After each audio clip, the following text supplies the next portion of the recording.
She was a single mother who was no stranger to hard work. She loved her children. They were the top of her world. She was a very, determined person. She was one of those people that's gonna work hard. And when she finally found the time for love, she dove in head first. Despite the pace that their relationship was moving, her family was very supportive. She wanted a marriage. I was happy for her. But when an unidentified body is found in a rural part of town, it sends this family spinning into tragedy. I was just like, that has to be my mother. I see pictures of my mom laying in the ditch. In their search for answers, detectives uncover a fractured relationship that was splitting at the seams. I said, well, once you just get out of it, just leave. She began to explore relationships with women. He does have a girlfriend that she was not aware of. She had no idea they had a wife. He actually sent a sexual picture to her. With a killer this heartless, will the family ever see justice served? There are no eyewitnesses to this case. The case goes cold. Are y'all gonna even find out what's going on, or do y'all care? The entire timeline was wrong. Don't ever give up, because when you give up, that's when you lose. February 12th, 2016. It's Friday afternoon in Jonesboro, Arkansas, a charming college town with Southern flair. Jonesboro is not that far from Memphis. We have a university here, Arkansas State University. There's a lot of sports, there's a lot of football. It is a growing city. There's a lot to do here, but also with a growing town, there is growing crime. And around 5 p.m., one Jonesboro resident will come face to face with just that.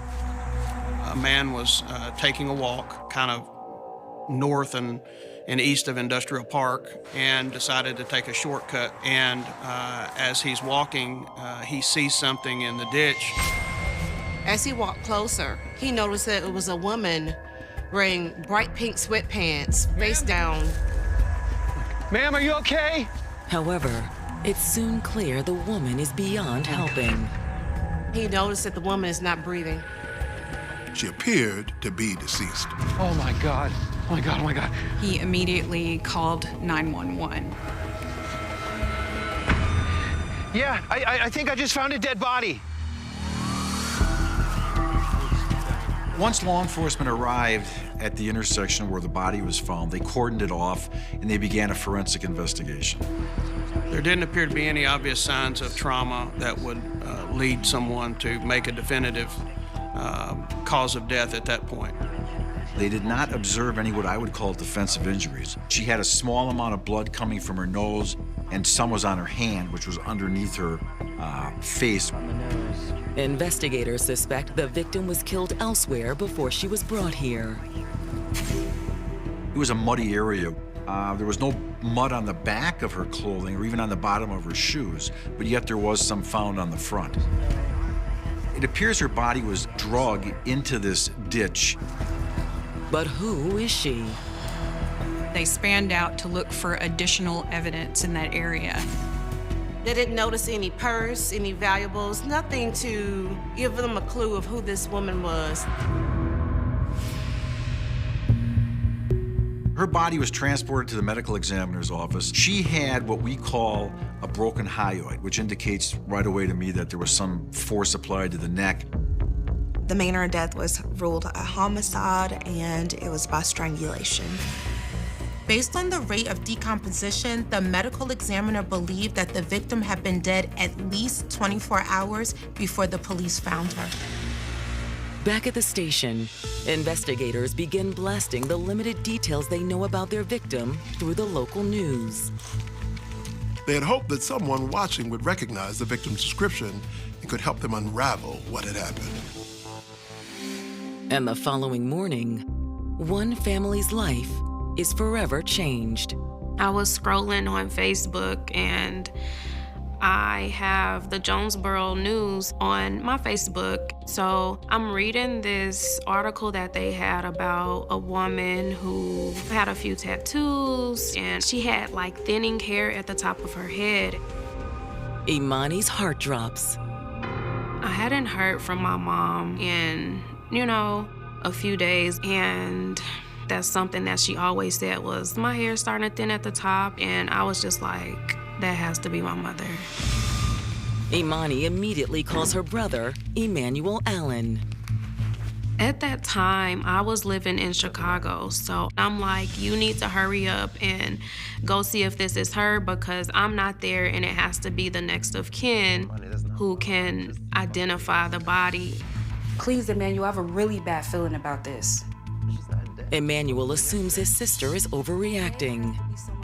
And the first thing I tell her is, you don't know what you're talking about. She's not dead. Like, mom's not dead.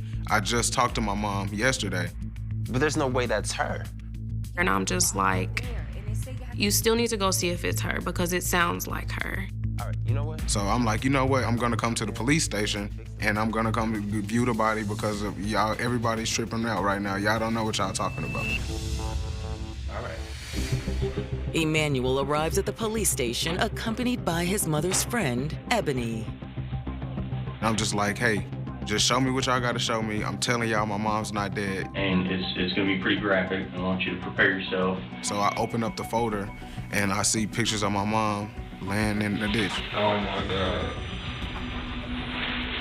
I gotta go. My mom was dead.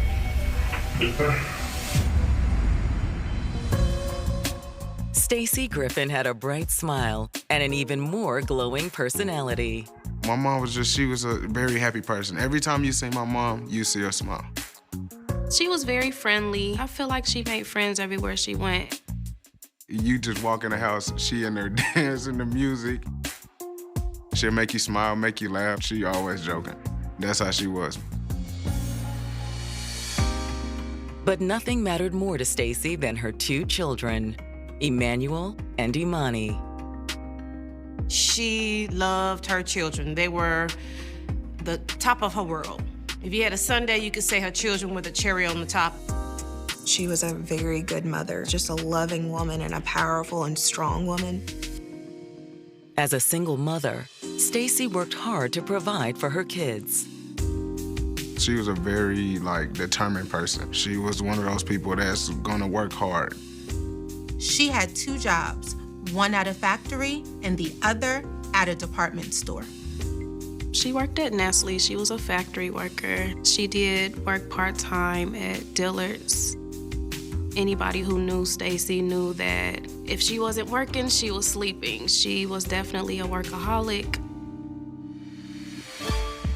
It was at work in the spring of 2013 that Stacy attracted the attention of a coworker, 52-year-old Charles Devine.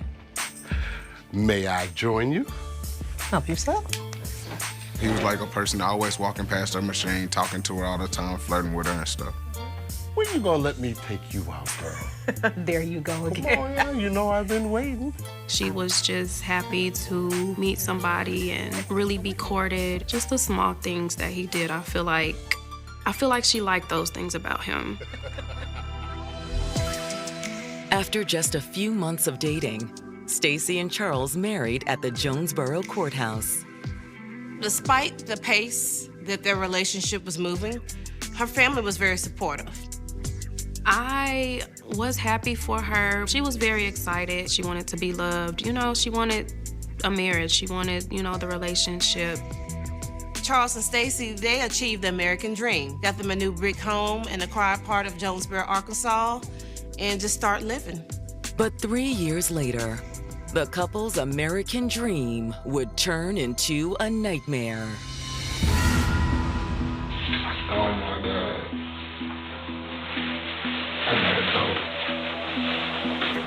Her relatives identified her as the victim found in a roadside ditch on the outskirts of town. 1,500. I'm gonna give you a minute. You can go get him if you need to. Emmanuel was really, really affected by the loss of his mom. He's out here.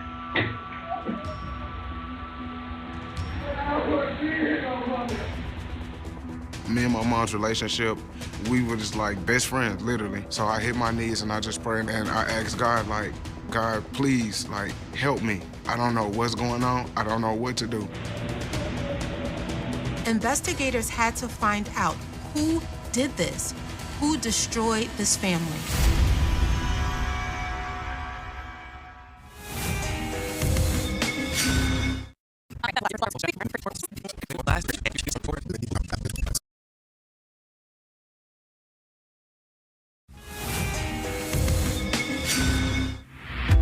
After several years as a hardworking single mother, Stacy Griffin had finally gotten another chance at love.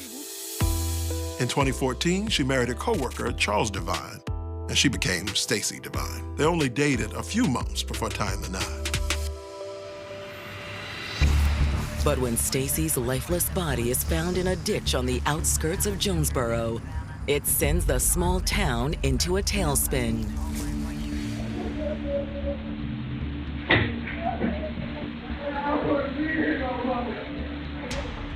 After I found out that my mom was dead, I called my sister. That was the first person that I called.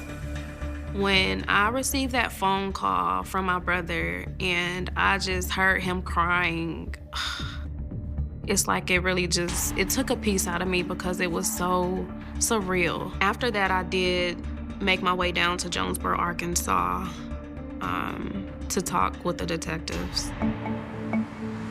As detectives wait on Imani to arrive from Chicago, they attempt to get more information from Stacy's devastated son. They gave him some time to calm down before proceeding with the interview. Okay. Let's just start with whatever you feel comfortable talking about. They asked Emmanuel if there was anyone that his mother had been having issues with of late. That's when Emmanuel mentions his mother's new husband, Charles. Apparently, the couple hit a rough patch, and Stacy was planning to move out. They were separated, you know, and like, you know how people are whenever you separate, you never really just know a person like that. Well, I mean, you think about it, my mom was trying to move in with me. Right, and that's kind of the confusion right now, is they're married, but they're married, but they were having problems. Stacy's friend Ebony tells detectives she knew about the issues in the couple's relationship as well. She's like, I hate to go home. I don't want to go home. I said, well, Stacey, you know you always welcome to come over. After speaking with Emmanuel and Ebony, detectives are eager to interview Charles Devine. They tried to call him multiple times, but they kept getting his voicemail. He would not answer his phone. Hi, Mr. Devine. This is Detective McCandless again. I'm with the Jonesboro Police Department. I was hoping that you would call me back at your immediate convenience. It's very important that I speak with you.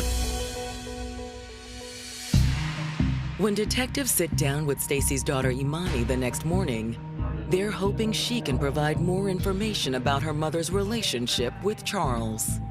When I was talking to the detectives, they were asking me if she had any enemies, and I told them no. My mom didn't make trouble. Imani confirmed that pretty much everyone loved Stacy.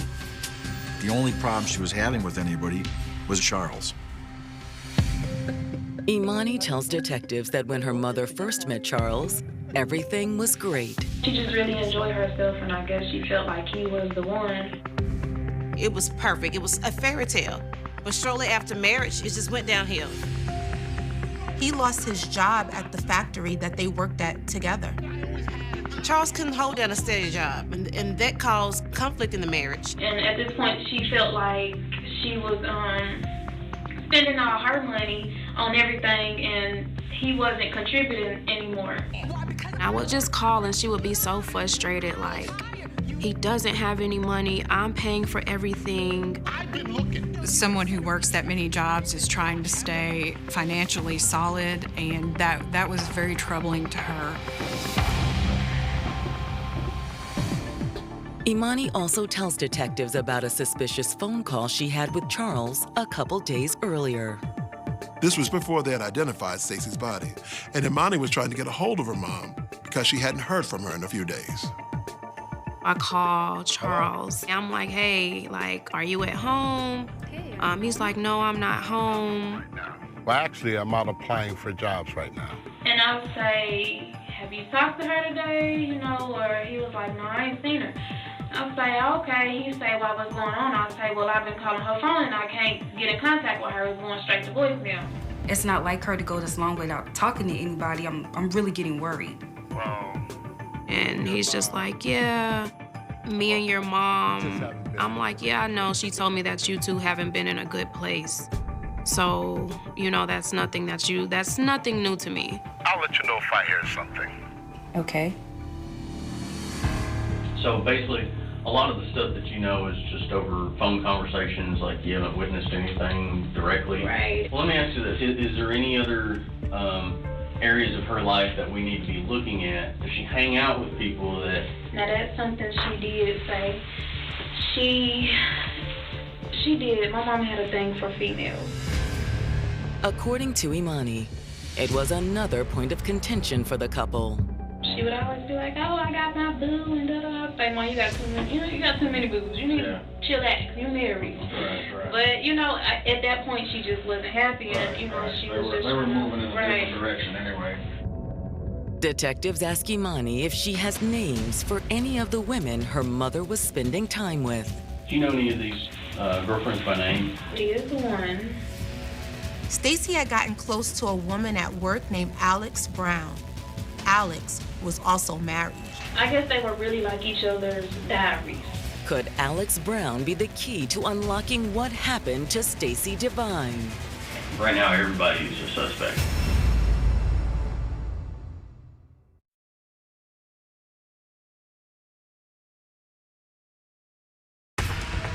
Detectives investigating the murder of 41-year-old Stacy Devine have just learned that her relationship with her husband Charles hit a rough patch soon after they got married. She started calling me and telling me certain things like, oh, well, he can't hold a job and he doesn't have money. Stacy was bisexual. When things got rough with Charles, she began to explore relationships with women. Investigators believe one of those women was her co-worker, Alex Brown. I guess they were really like each other's diaries. When detectives make contact with Alex, she agrees to come into the station for an interview. You know, right now everybody's a suspect. But Alex assures detectives she would never hurt Stacy. Well, I didn't do it. Well, we don't know what happened to her. So what we're trying to do is get a timeline of where she was, what she was doing. Detectives inquire about the nature of Alex's relationship with Stacy. I've been on Stacy since about 7 months. Okay. I'm also receiving a little bit of information that you guys may have had sort of romantic relationship at some point. Not really. Alex said they were really just close friends. They weren't dating.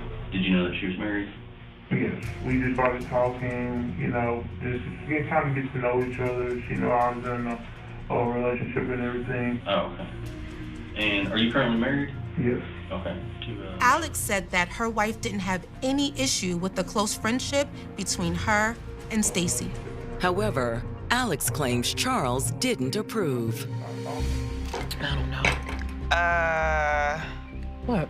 Look at what Charles just sent me. Oh my God. He texted me something one time, and I was like, what are you talking about? Okay. What did that say? What? I can't remember verbally, but it was like something about you want to do this to my wife and stuff like that. He actually sent a sexual picture of Stacy that was not in a good light for Stacy. Oh my God. Girl, I'm so sorry. How did he even get your number? I don't know. So he was basically just being aggressive? Yeah, in the text message, yeah. I haven't wanted to say anything for a long time, but I'm not sure how much more of this stuff I can even take. She started talking, opening up more to me about what was going on at home and how he was controlling, abusive. I know one day she came in to work with 2 black eyes and she tried to cover it up with makeup. But that's not all. Stacy said that he tried to poison her. What? He was putting hydrocodone pills in her drink. And that really just threw me for a loop, like, why? And I said, well, why don't you just get out of it? Just leave. Stacy, you have got to get out of there. No, I know. You're right. Alex told detectives the last time she spoke with Stacy was February the 11th at 2 p.m. Hello? Hey. So how is everything going? I'm doing it. I'm leaving it. Like, I can't take it anymore. Stacy told Alex that she was taking her advice. She was officially leaving Charles. Was the last contact you ever had was Thursday at 2 p.m.? Yep, that was it. Okay. What do you think happened to her? I believe he killed her. Now more than ever, detectives know they need to track down Charles Devine. Like I said, it's very important that I speak with you. I know that you've probably gotten several other phone calls, but I would like to sit down with you and talk about what's going on with her and see what we can't figure out. If you would, just give me a call back, please. Thank you, sir. And on February 15th, Charles finally shows up at police headquarters. So, I mean, you understand why we're here talking about Stacy. Charles says when he learned that his wife had been found dead, he was stunned. Well, I've been already consoled and hurt, cried and all that the last 2 days. It hurt. I ain't gonna say it. You know, if I sit here and say it, it don't affect me and don't hurt, I'll be lying. He said that's why it took him so long to get back to investigators when they were trying to reach him. He was really just trying to pull it together. He admitted he and Stacy were on the outs. Their relationship was falling apart, but he still loved her. Let's talk about that.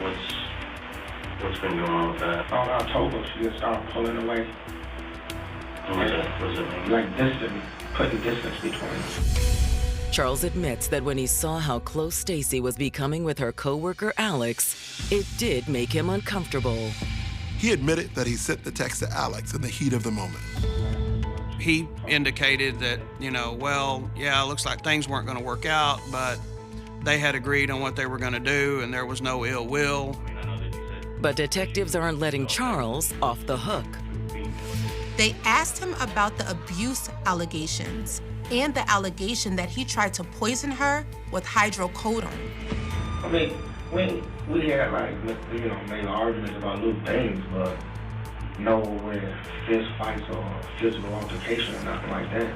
Okay, so talk to me about the report I'm getting as far as you putting prescription medicine in one of her drinks.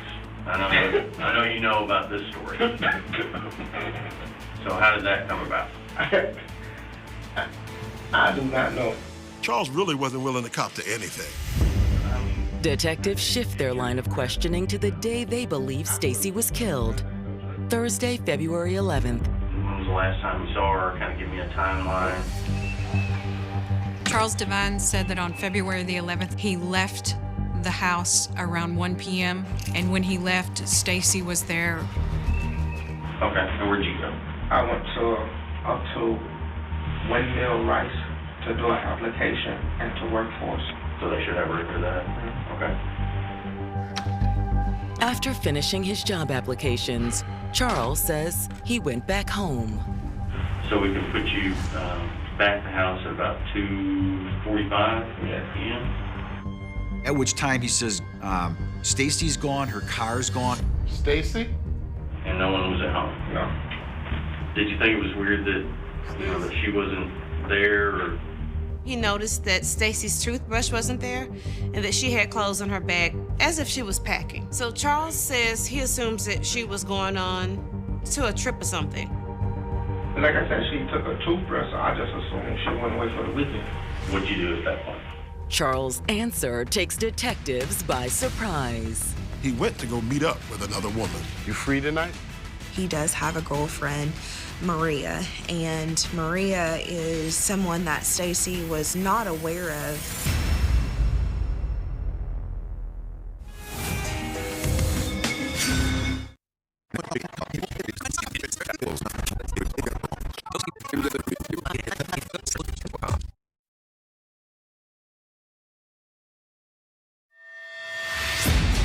On February 15, 2016, Arkansas detectives are interviewing Charles Devine, the estranged husband of 41-year-old murder victim Stacy Devine. Charles denied having anything to do with his wife's death. But in speaking with Charles, detectives have just unearthed a new suspect, Charles's mistress, Maria Cross. The evening before his wife was found dead, he allegedly spent the night with Maria. You free tonight? Did she want Charles all to herself? To find out, detectives bring Maria Cross in for questioning. So we've been talking to a gentleman by the name of Charles Devine, okay?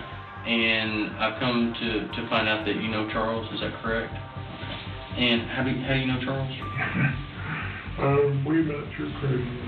What is the extent of the relationship? Just relationship, friends, just sexual in nature? It is sexual in nature. But Maria claims she thought he was single. She had no idea that he had a wife, and she had no idea that his wife had just died. He fell in sorority sports. Okay. Her body was found in a ditch, and it's very mysterious circumstances right now. Maria confirms what Charles told detectives. They were together the night of the 11th. On February the 11th, Maria spent the night with Charles Devine.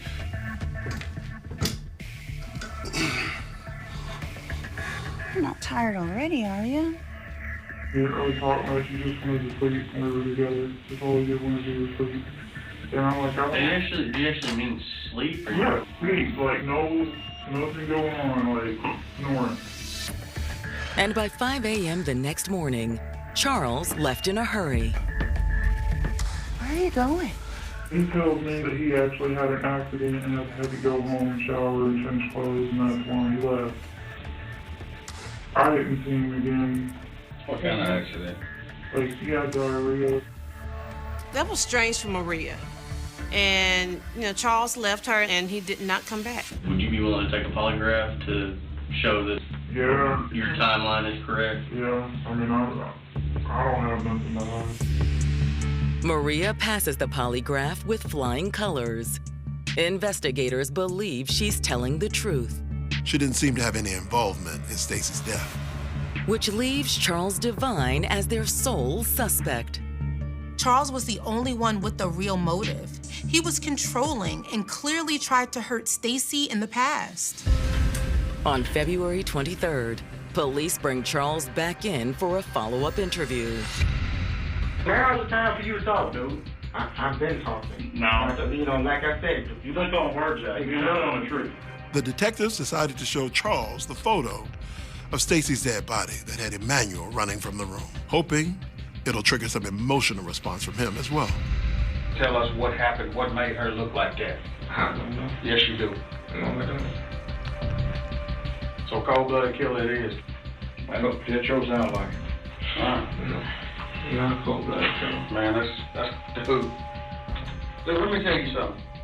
If this was my wife, there ain't no way I would be able to sit in that chair and not bawl my freaking eyes out. I'm thinking.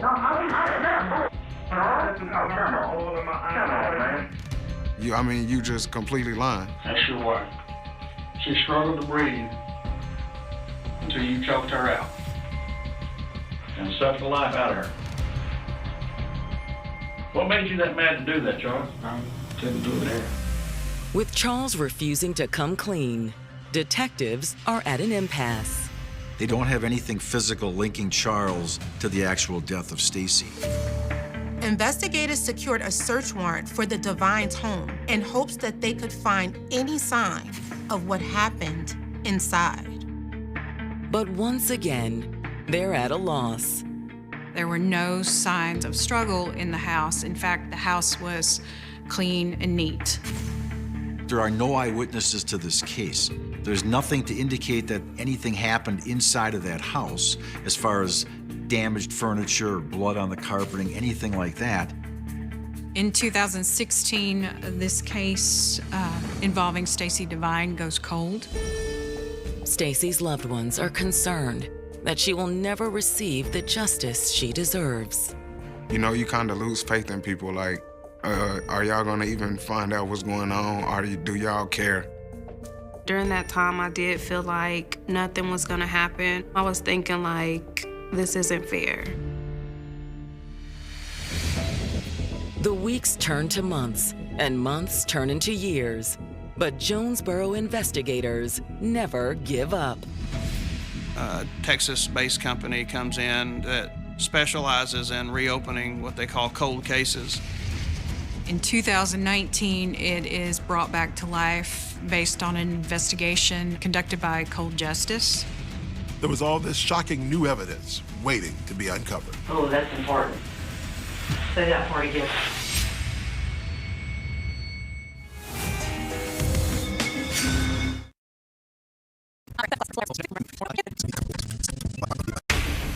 By the spring of 2019, the case of Stacy Devine's strangulation murder has gone cold.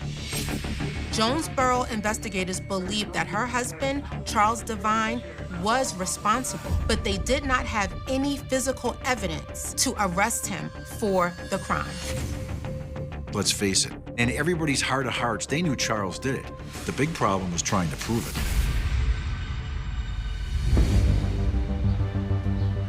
But in June of 2019, another team of investigators breathed new life into Stacy's case. It is brought back to life based on an investigation conducted by Cold Justice. When I did hear from the detectives that a TV show wanted to pick up my mother's case, I'm like, okay. It brought me a little hope back. Jonesboro detectives, along with the detectives from Cold Justice, started to go back and they re-interviewed her co-workers, her friends, her lovers.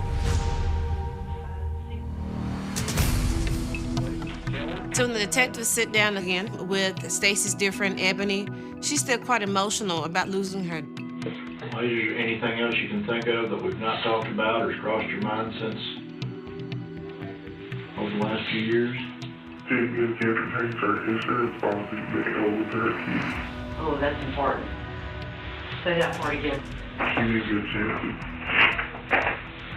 to change her insurance policy back to the kids. How did you know that she was even thinking about doing that? Because she was leaving. Stacy had confided in Ebony that she was going to transfer her 401k from work out of Charles's name and into her children's name, and the fact that there was about a $500,000 insurance policy in which Charles would get half of that. Investigators discovered that Charles requested the insurance benefits on March 1st, 2016, just 2 weeks after the death of his wife. At that point, we felt like we also had a financial motive for her death. It all points directly at Charles here, as far as being the perpetrator in this offense. The discovery of the financial motive gives investigators probable cause to get a warrant for Charles' cell phone. I think that the big thing that we came up with were the phone records. That was, in my opinion, the thing that pushed this case right over the top to where the DA decided to take it. In their 2016 interview with Charles Devine, he told investigators he left the house at 1 p.m. on February 11th to apply for jobs and didn't return until almost 3 p.m. Stacy? So we can put you back at the house at about 2:45? Yeah. But the cell phone records prove that the window of time Charles was really out applying for jobs was 12 p.m. to 1 p.m. Investigators believe that Stacy was killed just after 2 p.m. Charles would have been back home at that time. His entire timeline was wrong. Additionally, Charles's phone records place him in the area Stacy's body was found around 9 a.m. on the 12th. Why was he there? This was a remote part of town that didn't get a lot of traffic. His story is, again, really starting to fall apart. And he has no explanation for being in that area at that time. It just simply defied any common sense whatsoever that anyone other than Charles Devine had done this. Investigators believe that while Charles was out job hunting on the 11th, he was monitoring Stacy's cell phone. He was looking at her text messages somehow through getting an app on her phone. He was trying to find what she was doing, listening to phone calls. What we surmise is that when she's telling her friend that, yes, today I'm leaving, I'm gonna go away for the weekend and I'm divorcing Charles, that Charles knows about this. They believe after Charles applied for the 2 jobs, he came home in a rage. We believe that that's when Charles confronts her. What do you think you're doing? Charles, I can't do this anymore. He knew she is trying to get him off of her life insurance. She was going to leave. It's time for me to go. Oh, you ain't going nowhere. Don't touch me. And that's when things escalated to a level they could not come back from. Charles!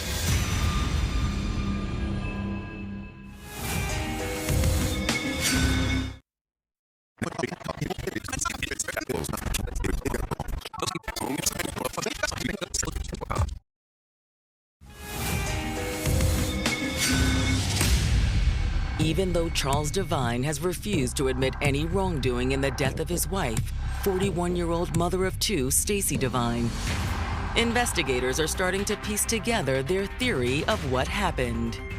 He knew that she was going to leave him and transfer her life insurance policy to her kids. He wasn't willing to let that happen. Oh, you ain't going nowhere. Don't touch me. Charles Devine strangled Stacy. With so much fury that he broke her hyoid bone. It was, if I can't have her, nobody else will. After Stacy was dead, Charles arranged to meet up with his lover Maria to establish an alibi. You free tonight? We believe possibly when he leaves his girlfriend at 5 a.m. and says, I've got to go home and change clothes, that may have very well been when he disposed of Stacy's body. It's a theory supported by Charles's phone records. They could see him leaving Maria's at 5 a.m. to go home, and then his phone pings at 9 a.m. at the body dump site. He had taken her body out and left it at the ditch on Pacific Road.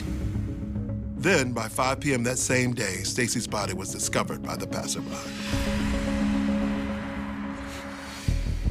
On July 26, 2019, over 3 years since Stacy's death, investigators finally charged Charles Devine for the crime. The court allowed us to submit it as a murder in the 2nd degree because despite the fact we were confident that we had proven that Stacy had died at the hands of Mr. Devine, we clearly didn't know what exactly happened, and we were concerned that a jury might say, well, you haven't proved murder in the 1st degree because you haven't proved it was premeditated. I do remember them calling and telling us, like, hey, we just arrested Charles. And I really do feel like that was such a big relief for me and my brother. You gotta go for years without this person going to jail. And then one day it's over. I feel like everything's done, but that was just the beginning. Charles' trial begins in October of 2022, and he pleads not guilty. There was no physical evidence that tied him to the crime. We had a lot of circumstantial evidence, but it's hard to convince a jury with. Charles's defense team asserts that none of the state's evidence proves Charles killed Stacy. I was a little worried, I'll be honest. You kind of know that this person's gonna try to fight it to the end, or they're gonna try to make it seem like they didn't do anything. But the defense's strategy doesn't sway the jury. Charles Devine is found guilty of 2nd-degree murder. He's sentenced to 30 years. It was justice, it was served, but it was served late. That's a long time to wait for justice from 2016 to 2022. And that's usually not the way it goes. I mean, honestly, I don't feel like it was enough because I feel like he deserved more. Because you took somebody's life from, somebody, and I'll never get to have my mom again. But he's in jail. He's gone. And I'm gonna make sure he's staying there as long as possible. The Pacific Northwest has a unique way of holding its breath. In the dense, moss-draped coastal forests of British Columbia, the silence is rarely absolute. It is a heavy, living stillness filled with the steady drip of condensation from towering Douglas firs, the damp rustle of ferns rotting into black soil, and the distant, rhythmic thrum of the Pacific Ocean beating against the jagged coastline of Vancouver. For generations, this landscape was a sanctuary of natural majesty, a place where families left their back doors unlocked and children spent their summer evenings chasing fireflies through the twilight until the streetlights flickered to life. But by the late 1970s, that profound peace began to curdle into something frozen and terrified. A shadow had slipped into the lower mainland, an invisible, predatory force that transformed the emerald green parks and quiet suburban paths into hunting grounds. It did not leave a trail of blood or broken bodies on display, but rather a wake of shattered childhoods, stolen innocence, and an icy, pervasive paranoia that locked windows and emptied playgrounds for nearly a decade. This force was a ghost that could blend perfectly into a crowd of ordinary commuters, a monster who hid his face not behind a traditional mask of myth, but beneath the mundane, crinkling texture of an ordinary grocery store paper bag. To understand the terror that gripped the region, one must understand how a community reacts when it realizes it is being hunted by someone who leaves no face to remember. Imagine a crisp October afternoon in 1978. The air carries the sharp, sweet scent of decaying maple leaves and the faint hint of wood smoke from a nearby chimney. A 12-year-old girl is walking home from her middle school library, her backpack heavy with textbooks, her mind wandering through the simple, innocent anxieties of 7th grade. Her sneakers crunch rhythmically against the gravel path that cuts through a small, wooded greenbelt separating the school from her suburban neighborhood. The trees are thick here, casting long, skeletal shadows across the dirt track as the autumn sun begins its rapid descent toward the horizon. The ambient sounds of the city, the distant hum of traffic on the highway, the barking of a dog blocks away, seem to fade, swallowed by the dense canopy above. She feels the sudden, prickly sensation of hair rising on the back of her neck before she hears the actual footsteps. It is a soft, deliberate rustle in the undergrowth just behind her, a sound that does not match the erratic scurrying of a squirrel or the heavy, careless bounds of a neighborhood pet. She stops. The silence of the forest rushes in to fill the void. When she turns her head, she does not see a snarling brute or a disheveled vagrant. Instead, she is confronted by a figure standing at the edge of the brush, holding a tattered piece of paper, looking lost. The man speaks with a voice that is astonishingly calm, level, and disarmingly polite. He tells her he is looking for his lost puppy, a small golden retriever that slipped its leash just 20 minutes ago. He asks if she could help him look behind a cluster of thick blackberry bushes just a few yards off the main path. There is an artificial warmth in his demeanor, a calculated gentleness designed to bypass the natural defenses of a child taught to respect adults. But as the girl hesitates, looking toward the safety of the open street just 50 yards away, the man's posture subtly shifts. The polite facade vanishes instantly, replaced by a cold, metallic efficiency. In a single, fluid motion, his hand dives into his jacket pocket and emerges wielding a long, serrated hunting knife, its blade catching the last dying ray of amber sunlight filter through the trees. The breath catches in her throat, freezing any scream before it can pass her lips. The cold steel of the blade presses firmly against the delicate skin right beneath her jawline, its pressure a silent, absolute command. The man's voice drops to a harsh, gravelly whisper, stripped entirely of its previous warmth. He tells her that if she makes a single sound, if she even gasps too loudly, he will slide the blade across her throat and leave her in the dirt where no one will find her until morning. He tells her he knows where she lives, that he has been watching her school, and that if she cries out, he will go to her house next. The sheer weight of the psychological terror paralyzes her limbs, turning her legs to lead. But the true horror, the detail that will sear itself into her mind for the rest of her life, occurs next. With his free hand, the attacker pulls a large, brown paper bag from under his arm. With a swift, practiced motion, he forces it over her head, plunging her world into absolute, suffocating darkness. Inside that paper bag, the universe shrinks to the terrifyingly loud sound of her own frantic, shallow breathing echoing off the brown paper walls. The smell of recycled cardboard and stale, hot air fills her nostrils, mingling with the suffocating scent of her own terror. She can hear the dry, rhythmic crinkling of the bag with every slight movement of her head, a sound that becomes inextricably linked with the sensation of impending doom. She cannot see where she is being led, she can only feel the rough, unyielding grip of his hand on her upper arm, dragging her off the gravel path and deep into the dense, thorny underbrush where the ground is wet and cold.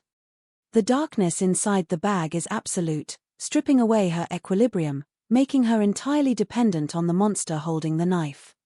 She is forced to comply with his demands, her clothes used against her to obscure any remaining peripheral vision, ensuring that even if she survived, she would possess no face, no eyes, no defining human feature to give to the police.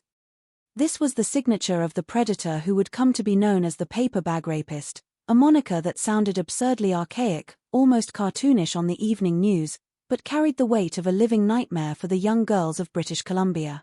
This kitsch ban was repeated over and over again, month after month, year after year, with a terrifying, mechanical consistency that baffled law enforcement and paralyzed entire communities. Parents stopped letting their children walk to the corner store alone, schools cancelled after-school activities, and the once vibrant parks became desolate, forbidden zones as soon as the sun dipped below the tree line. The predator was a master of geographic chaos, utilizing the vast, sprawling terrain of the Lower Mainland to his advantage. He would strike in North Vancouver on a rainy Tuesday, only to appear in Surrey or Coquitlam weeks later, leaving a scattered map of trauma that defied the traditional patterns of serial offenders. The police were hunting a ghost who possessed an uncanny ability to dissolve back into the rain-slicked streets of Vancouver without leaving a single fingerprint, a drop of blood, or a recognizable description. The paper bag was not just a tool to prevent identification, it was a psychological weapon that systematically erased the humanity of his victims, forcing them into a state of total, sightless vulnerability while he executed his crimes with a chilling, detached precision. The psychological devastation left in the wake of these attacks was a slow-burning poison that ruined families and fractured the innocence of an entire generation. For the young girls who survived the darkness of that paper bag, the assault did not end when the man finally slunk back into the shadows of the forest. The true torment began in the aftermath, in the quiet of their bedrooms where the sound of a grocery bag being opened in the kitchen would trigger violent, full-body panic attacks. It lived in the sleepless nights spent staring at the closet door, convinced that the man with the knife was standing just inside, waiting for the house to grow quiet. The community was trapped in a state of collective hypervigilance, looking suspiciously at every delivery driver, every neighbor, every ordinary man walking a dog along the suburban streets. Anyone could be the monster because the monster had no face. He was an invisible plague, a phantom who carried his darkness in a commonplace household item, proving that the most profound evil does not always wear a terrifying mask. Sometimes, it hides behind the utterly mundane, waiting patiently in the shadows of a quiet afternoon for the perfect moment to strike. To understand how such a shadow could stretch across an entire region for nearly a decade, one must understand the unique geography and social climate of British Columbia's Lower Mainland during the late 1970s and early 1980s. This was a world caught on the cusp of a major transformation, where rapidly expanding suburbs were aggressively carving their way into ancient, dense coastal rainforests. Neighborhoods like North Vancouver, Burnaby, Coquitlam, and Surrey were experiencing an unprecedented post-war boom, drawing thousands of young families who sought the perfect balance between modern suburban comfort and the rugged, pristine beauty of the Canadian wilderness. Cul-de-sacs filled with freshly painted split-level homes backed directly onto deep, emerald-green ravines, where towering Douglas firs and thick patches of wild blackberry bushes created a natural playground for neighborhood children. It was an era defined by an innocent, almost naive sense of security, where the collective mindset of the community was rooted in the belief that danger was something that only happened in distant, chaotic American metropolises, far away from the quiet, rain-slicked streets of Vancouver. This vast, interconnected landscape, covering nearly 2,000 square kilometers of mountainous terrain, river valleys, and sprawling residential developments, provided the perfect hunting ground for a methodical predator. The Lower Mainland was not a single, cohesive city, but rather a complex patchwork of independent municipalities, each managed by its own distinct detachment of the Royal Canadian Mounted Police or local municipal police forces. In the late 1970s, these law enforcement agencies operated largely in isolation, using archaic filing systems, paper index cards, and localized radio frequencies that rarely crossed municipal boundaries. There was no centralized computer database to track criminal patterns across the region, no shared analytical system to connect a sexual assault in Richmond with a similar incident that occurred 3 weeks later in West Vancouver. A clever offender could exploit these jurisdictional gaps with ease, moving seamlessly through the geographic cracks, knowing that the left hand of the law rarely knew what the right hand was doing. The climate itself seemed to conspire with the predator, wrapping his actions in a perpetual shroud of grey mist and heavy, drumming rainfall. In the Pacific Northwest, autumn and winter bring a heavy, suffocating darkness that falls early in the afternoon, turning the vibrant green greenbelts into labyrinthine corridors of deep shadow by 4 o'clock. The constant drizzle dampened sound, muffled footsteps, and washed away potential physical evidence long before a crime scene could be established. Children walking home from school or local community centers routinely traverse these wooded paths, taking shortcuts through the ravines to escape the cold rain, entirely unaware that the dense undergrowth provided absolute concealment for someone watching their every move. The dense canopy of the forest acted as an acoustic barrier, swallowing cries for help and isolating victims just yards away from busy thoroughfares or suburban living rooms where families sat watching television, oblivious to the horrors unfolding just beyond their property lines. During this period, the social fabric of British Columbia was also undergoing a subtle, uneasy shift as the carefree optimism of the early 1970s began to give way to a growing, underlying anxiety. The local economy was fluctuating, communities were becoming more transient, and the rapid physical expansion of the suburbs meant that neighbors no longer knew every face on their block. Yet, the old habits of small-town safety persisted stubbornly. Parents still allowed their young daughters to play unsupervised in the nearby parks until dusk, trusting that the community itself acted as a protective shield. This juxtaposition of absolute suburban trust and vast, unmonitored wilderness created a profound vulnerability that John Horace Orton understood with chilling clarity. He recognized that the landscape was not just a place to commit a crime, but a tactical ally that offered infinite escape routes, countless blind spots, and a fractured law enforcement apparatus that would take years to realize it was hunting a single, prolific serial offender. As the years ticked by and the number of whispered stories among schoolgirls grew, a heavy, invisible blanket of fear settled over the Lower Mainland, slowly eroding the open, communal lifestyle that had defined the region for generations. The realization that a faceless predator was moving freely between the modern, concrete highways and the ancient, dark woods transformed the way people viewed their own backyards. The natural beauty of British Columbia, once a source of pride and recreation, began to be viewed through a lens of profound suspicion, as every thicket of ferns and every dark bend in a gravel path became a potential hiding place for the man with the paper bag. It was within this specific crucible of isolated jurisdictions, dense geographical camouflage, and fading communal innocence that the predator established his reign of terror, turning an idyllic paradise into a landscape of quiet, enduring nightmares. The true tragedy of the paper bag rapist's campaign of terror lies not just in the sheer statistics of his crimes, but in the specific, fragile lives he chose to disrupt and destroy. To look closely at the profile of his victims is to look at a portrait of late 17th and early 80s childhood in all its naive, unblemished simplicity. These were not worldly individuals wandering into dangerous, neon-lit urban alleyways late at night. They were the very heart of the suburban dream, young girls between the ages of 8 and 15 who were doing nothing more remarkable than living out the routine rhythms of their youth. They were girls who wore bright canvas sneakers, collected colorful stickers in scrapbooks, rode their bicycles with plastic streamers trailing from the handlebars, and spent their allowances on penny candy at the local corner store. They were daughters, sisters, and best friends who still believed entirely in the fundamental safety of the world around them, whose worst daily fears revolved around spelling tests, gym class, or whether they would get the biggest slice of birthday cake at a weekend party.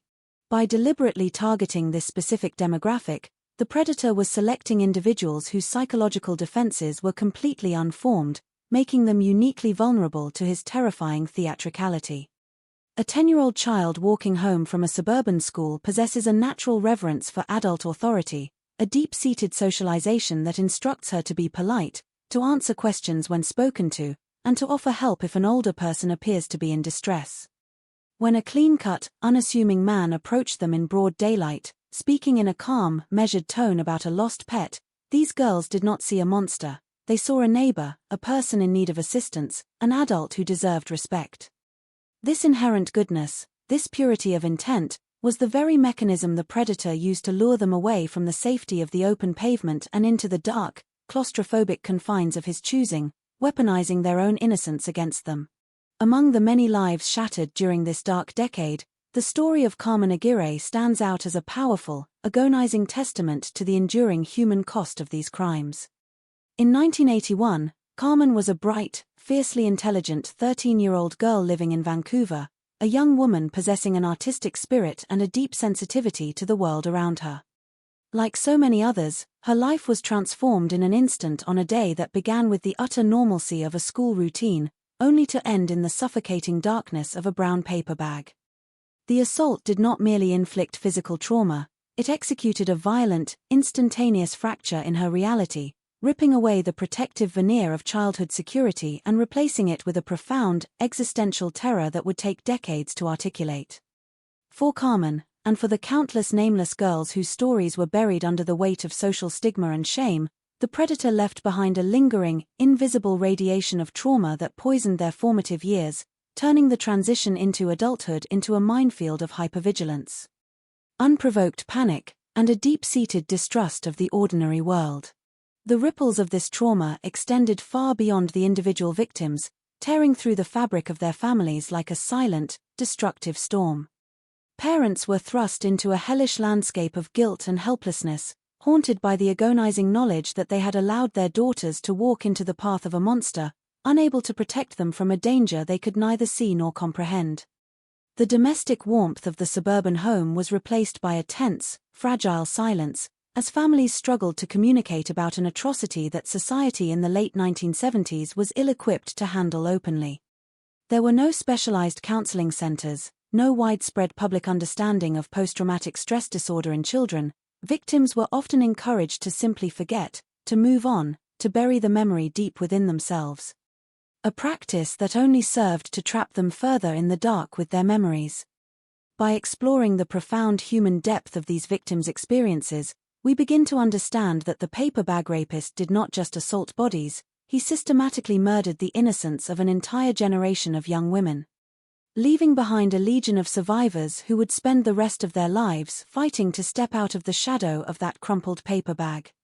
The mechanism of a single attack reveals the terrifying, cold-blooded methodology that John Horace Orton perfected over his 8-year reign of terror. It is a rainy Tuesday afternoon in November 1982, and the sky over Coquitlam is a heavy, bruised purple, dumping a steady, freezing drizzle that blurs the headlights of the evening rush-hour traffic. A 11-year-old girl, her yellow raincoat gleaming under the dimming sky, walks alone along the edge of a ravine path, eager to reach the warmth of her family's kitchen. She hears nothing but the rhythmic drumming of raindrops on her hood until a shadow materializes from the dense, wet ferns beside her. Before she can even turn her head to process the intrusion, a large, calloused hand clamps violently over her mouth, tasting faintly of tobacco and damp earth, cutting off her gasp for air before it can form a scream. The terrifying reality sets in as she feels the cold, unforgiving edge of a long blade pressing hard into the soft flesh under her jaw, its pressure demanding absolute, paralyzing compliance.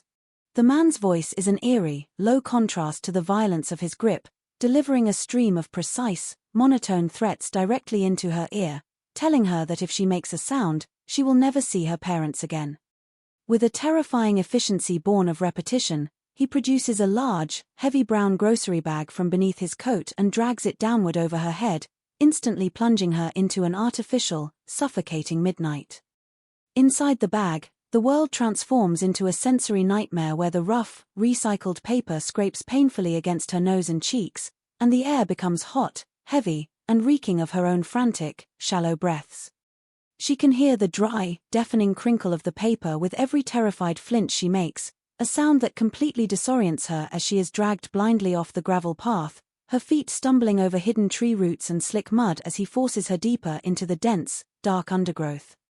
He uses her own winter coat, pulling it up over her arms and pinning them to her sides, ensuring she can neither strike back nor find a way to tear the paper barrier from her eyes. What follows in the deep shadows of the ravine is a cold, mechanical exercise in power and degradation, stripped of any human warmth, executed with the detached precision of a surgeon. The attacker maintains a continuous, low-voiced commentary, using psychological terror to ensure his victim remains frozen, repeatedly reminding her that he has a gun, that he knows her school route, and that compliance is her only chance of survival. He systematically strips away her clothes while ensuring the bag remains firmly secured over her face, denying her even the basic human dignity of seeing her tormentor or understanding her immediate surroundings. The physical violation is swift, brutal, and calculated to inflict maximum psychological compliance, leaving the young girl trapped in a state of absolute dissociation, her mind retreating deep within itself to survive the overwhelming horror occurring in the damp dirt. Throughout the entire ordeal, the paper bag acts as a psychological sensory deprivation chamber, amplifying the sounds of the rustling leaves, his heavy breathing, and the distant, agonizingly indifferent hum of the nearby suburban traffic. Once his desire for control is satisfied, the predator does not simply flee, he executes a calculated exit strategy designed to maximize his escape time and leave the victim completely paralyzed by fear. He binds her hands with a strip of cloth, forces her to lie face down in the wet mud, and delivers a final, chilling warning that he will be watching from the edge of the trees for the next 20 minutes, promising to return and kill her if she moves or removes the bag before then. The girl lies utterly still in the freezing drizzle, her body shaking uncontrollably from hypothermia and shock, listening to the soft, squelching sound of his boots fading into the distance until it is swallowed by the steady patter of the rain. Minutes stretch into what feel like hours in the heavy darkness of the bag, her face pressed into the rotting leaves, before she finally finds the courage to weakly push the crumpled paper from her head. She blinks into the grey twilight of the empty ravine, bruised, shivering, and profoundly altered, staring at the discarded brown bag lying in the mud beside her, a mundane household object transformed into the ultimate monument of her stolen childhood. The aftermath of an attack left behind a crime scene that was a profound exercise in frustration for the responding detectives of the Royal Canadian Mounted Police. When the first patrol cars arrived at the edge of the dark ravines, their red and blue emergency lights casting long, eerie strobes across the wet bark of the Douglas firs, they found almost nothing to work with. The Pacific Northwest climate acted as the predator's most reliable accomplice, as the relentless, heavy downpours of British Columbia systematically washed away the traditional physical markers that investigators relied upon to build a case. Footprints in the soft, rich mud were quickly distorted by the pooling rainwater, turning distinct boot patterns into amorphous, waterlogged depressions within hours of the assault. The dense canopy of the forest prevented any forensic material from drying, meaning that fibers, stray hairs, or biological evidence were quickly degraded or carried away by the steady, trickling currents of the forest floor, leaving the specialists to comb through wet leaves with little hope of finding a breakthrough. The primary artifact recovered from these dark greenbelts was always the same, a crumpled, sodden brown paper grocery bag, discarded like trash among the ferns. Forensic technicians, working under the dim light of handheld flashlights beneath plastic tarps erected to block the rain, would handle these objects with immense care, placing them into sterile evidence pouches. But the porous nature of recycled paper meant that it acted like a sponge for environmental moisture, absorbing the dampness of the earth and obliterating any chance of recovering viable latent fingerprints. The attacker knew this, choosing a material that was not only readily available in every suburban household but also uniquely hostile to the forensic science of the late 1970s. Even when a bag was found relatively dry, the texture of the paper often failed to retain the delicate ridge details of a human hand, leaving the police with an object that was deeply symbolic of the monster's presence but utterly useless in identifying him. The initial medical and forensic examinations of the victims yielded similarly scarce data, reflecting the primitive state of sexual assault processing during that era. The young girls, brought into the sterile, fluorescent warmth of local hospital emergency rooms shaking from a combination of hypothermia and profound psychological shock, could offer no physical description of their assailant.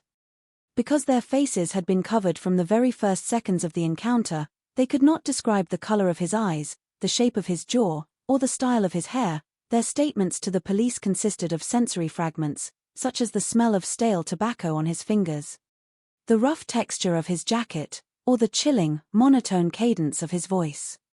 Without a physical description, the police could not generate a composite sketch to distribute to the public, effectively rendering the attacker invisible even as he continued to walk the streets of the Lower Mainland.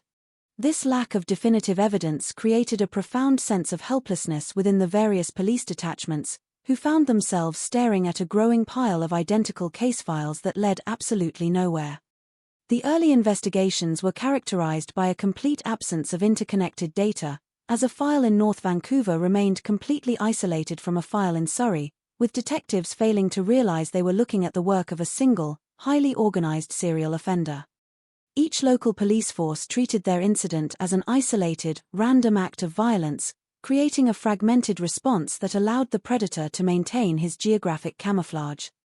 The early days of the hunt for the paper bag rapist were marked by this silent, frustrating stagnation, where the only certainty was the discarded brown paper bag left behind in the mud. A grim signature that a phantom had passed through the community and vanished back into the grey Vancouver mist without leaving a single trace. As the investigation ground into the early 1980s, the lack of coordination among the fragmented police departments across the Lower Mainland began to yield a series of frustrating dead ends and misdirected efforts. Detectives in individual municipal detachments found themselves drowning in an ocean of community panic, receiving thousands of frantic tips from citizens who were suddenly hyper-aware of every strange man in their neighborhoods. The phone lines at the police stations rang incessantly with reports of suspicious delivery drivers, eccentric loners living near the ravines, or men seen walking their dogs too close to school playgrounds. Investigators spent countless hours chasing down these leads, tracking down local sex offenders who had long been on their registries, only to find that their alibis were airtight or that their methods did not match the cold, clinical precision of the phantom they were hunting. The sheer volume of noise in the data made it nearly impossible to isolate the true signal of the predator, leading to a profound sense of exhaustion within the force. The primary obstacle that kept the investigation at a complete standstill was the predator's deliberate and highly effective geographic strategy. John Horace Orton was not an impulsive, disorganized criminal who struck in his own backyard out of a sudden urge. He was a methodical logistics planner who understood the limits of law enforcement. By rac his crimes across an immense territory spanning nearly 2,000 square kilometers, he ensured that no single police jurisdiction would accumulate enough data to realize the magnitude of the crisis. When a young girl was assaulted in North Vancouver, the detectives there filled out their paper reports, filed them away, and focused on local suspects, entirely unaware that a near-identical crime had occurred 3 weeks prior in Burnaby, and another was being planned in Surrey. There was no centralized task force, no computerized system to cross-reference the unique signature of the paper bag, and no formal mechanism for detectives from different cities to sit down and compare notes on sexual assault cases, which were often treated with a degree of secrecy and social stigma that further obscured the pattern. This structural blindness led to several instances where investigators believed they were on the verge of a breakthrough, only to watch their theories dissolve into nothingness. At one point, a local task force focused heavily on a transient worker who had been spotted near 3 of the early crime scenes in the Coquitlam area, convinced that his nomadic lifestyle explained the erratic geographic distribution of the attacks. Surveillance teams spent weeks monitoring his movements in the heavy rain, exhausting valuable resources and man-hours, only for another brutal assault to occur miles away in an area the suspect could not have possibly reached, instantly shattering the police's hypothesis and forcing them back to square one. The realization that they were dealing with someone who could move so fluidly through the region without leaving a single trace of physical identity, no license plate numbers, no reliable descriptions, no fingerprints, created a pervasive sense of dread among the investigators, who began to fear that the attacker might be someone within their own circles or a person completely beyond the reach of conventional police work. The psychological toll on the detectives themselves became a silent crisis within the departments, as seasoned investigators found themselves haunted by the interviews with the young victims and the agonizing conversations with devastated parents. They were looking for a man who possessed an uncanny ability to camouflage himself as an ordinary, polite citizen, someone who could talk his way past the natural defenses of a child and then vanish into the mist like a ghost.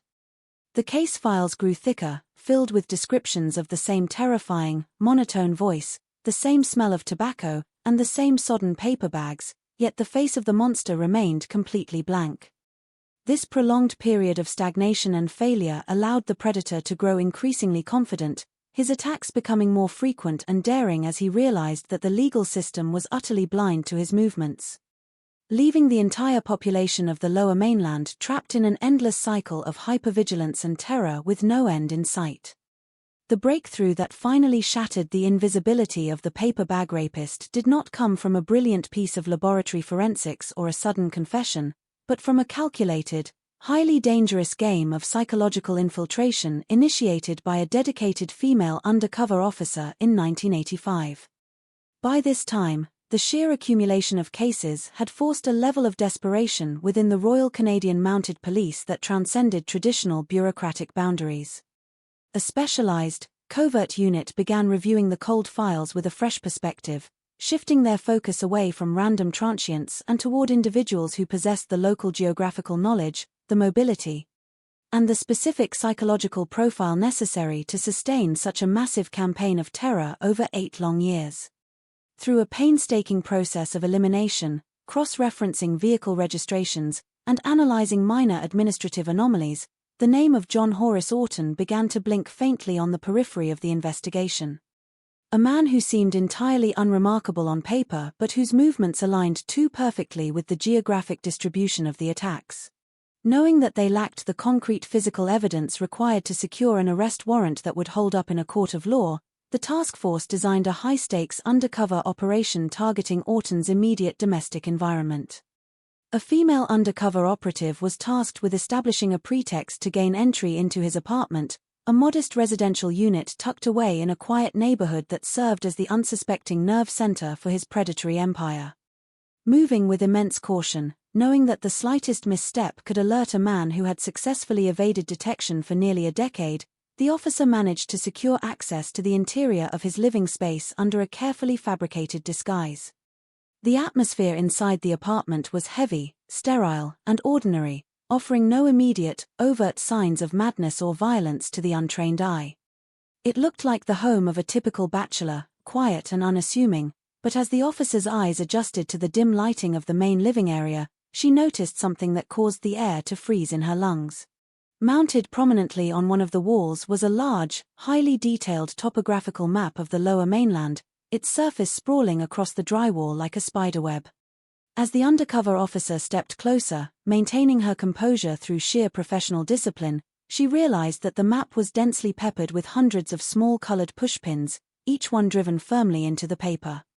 The pins were not placed randomly, they were clustered with a chilling, mathematical precision along the very ravines, school paths, and greenbelts that had become synonymous with the region's collective nightmare.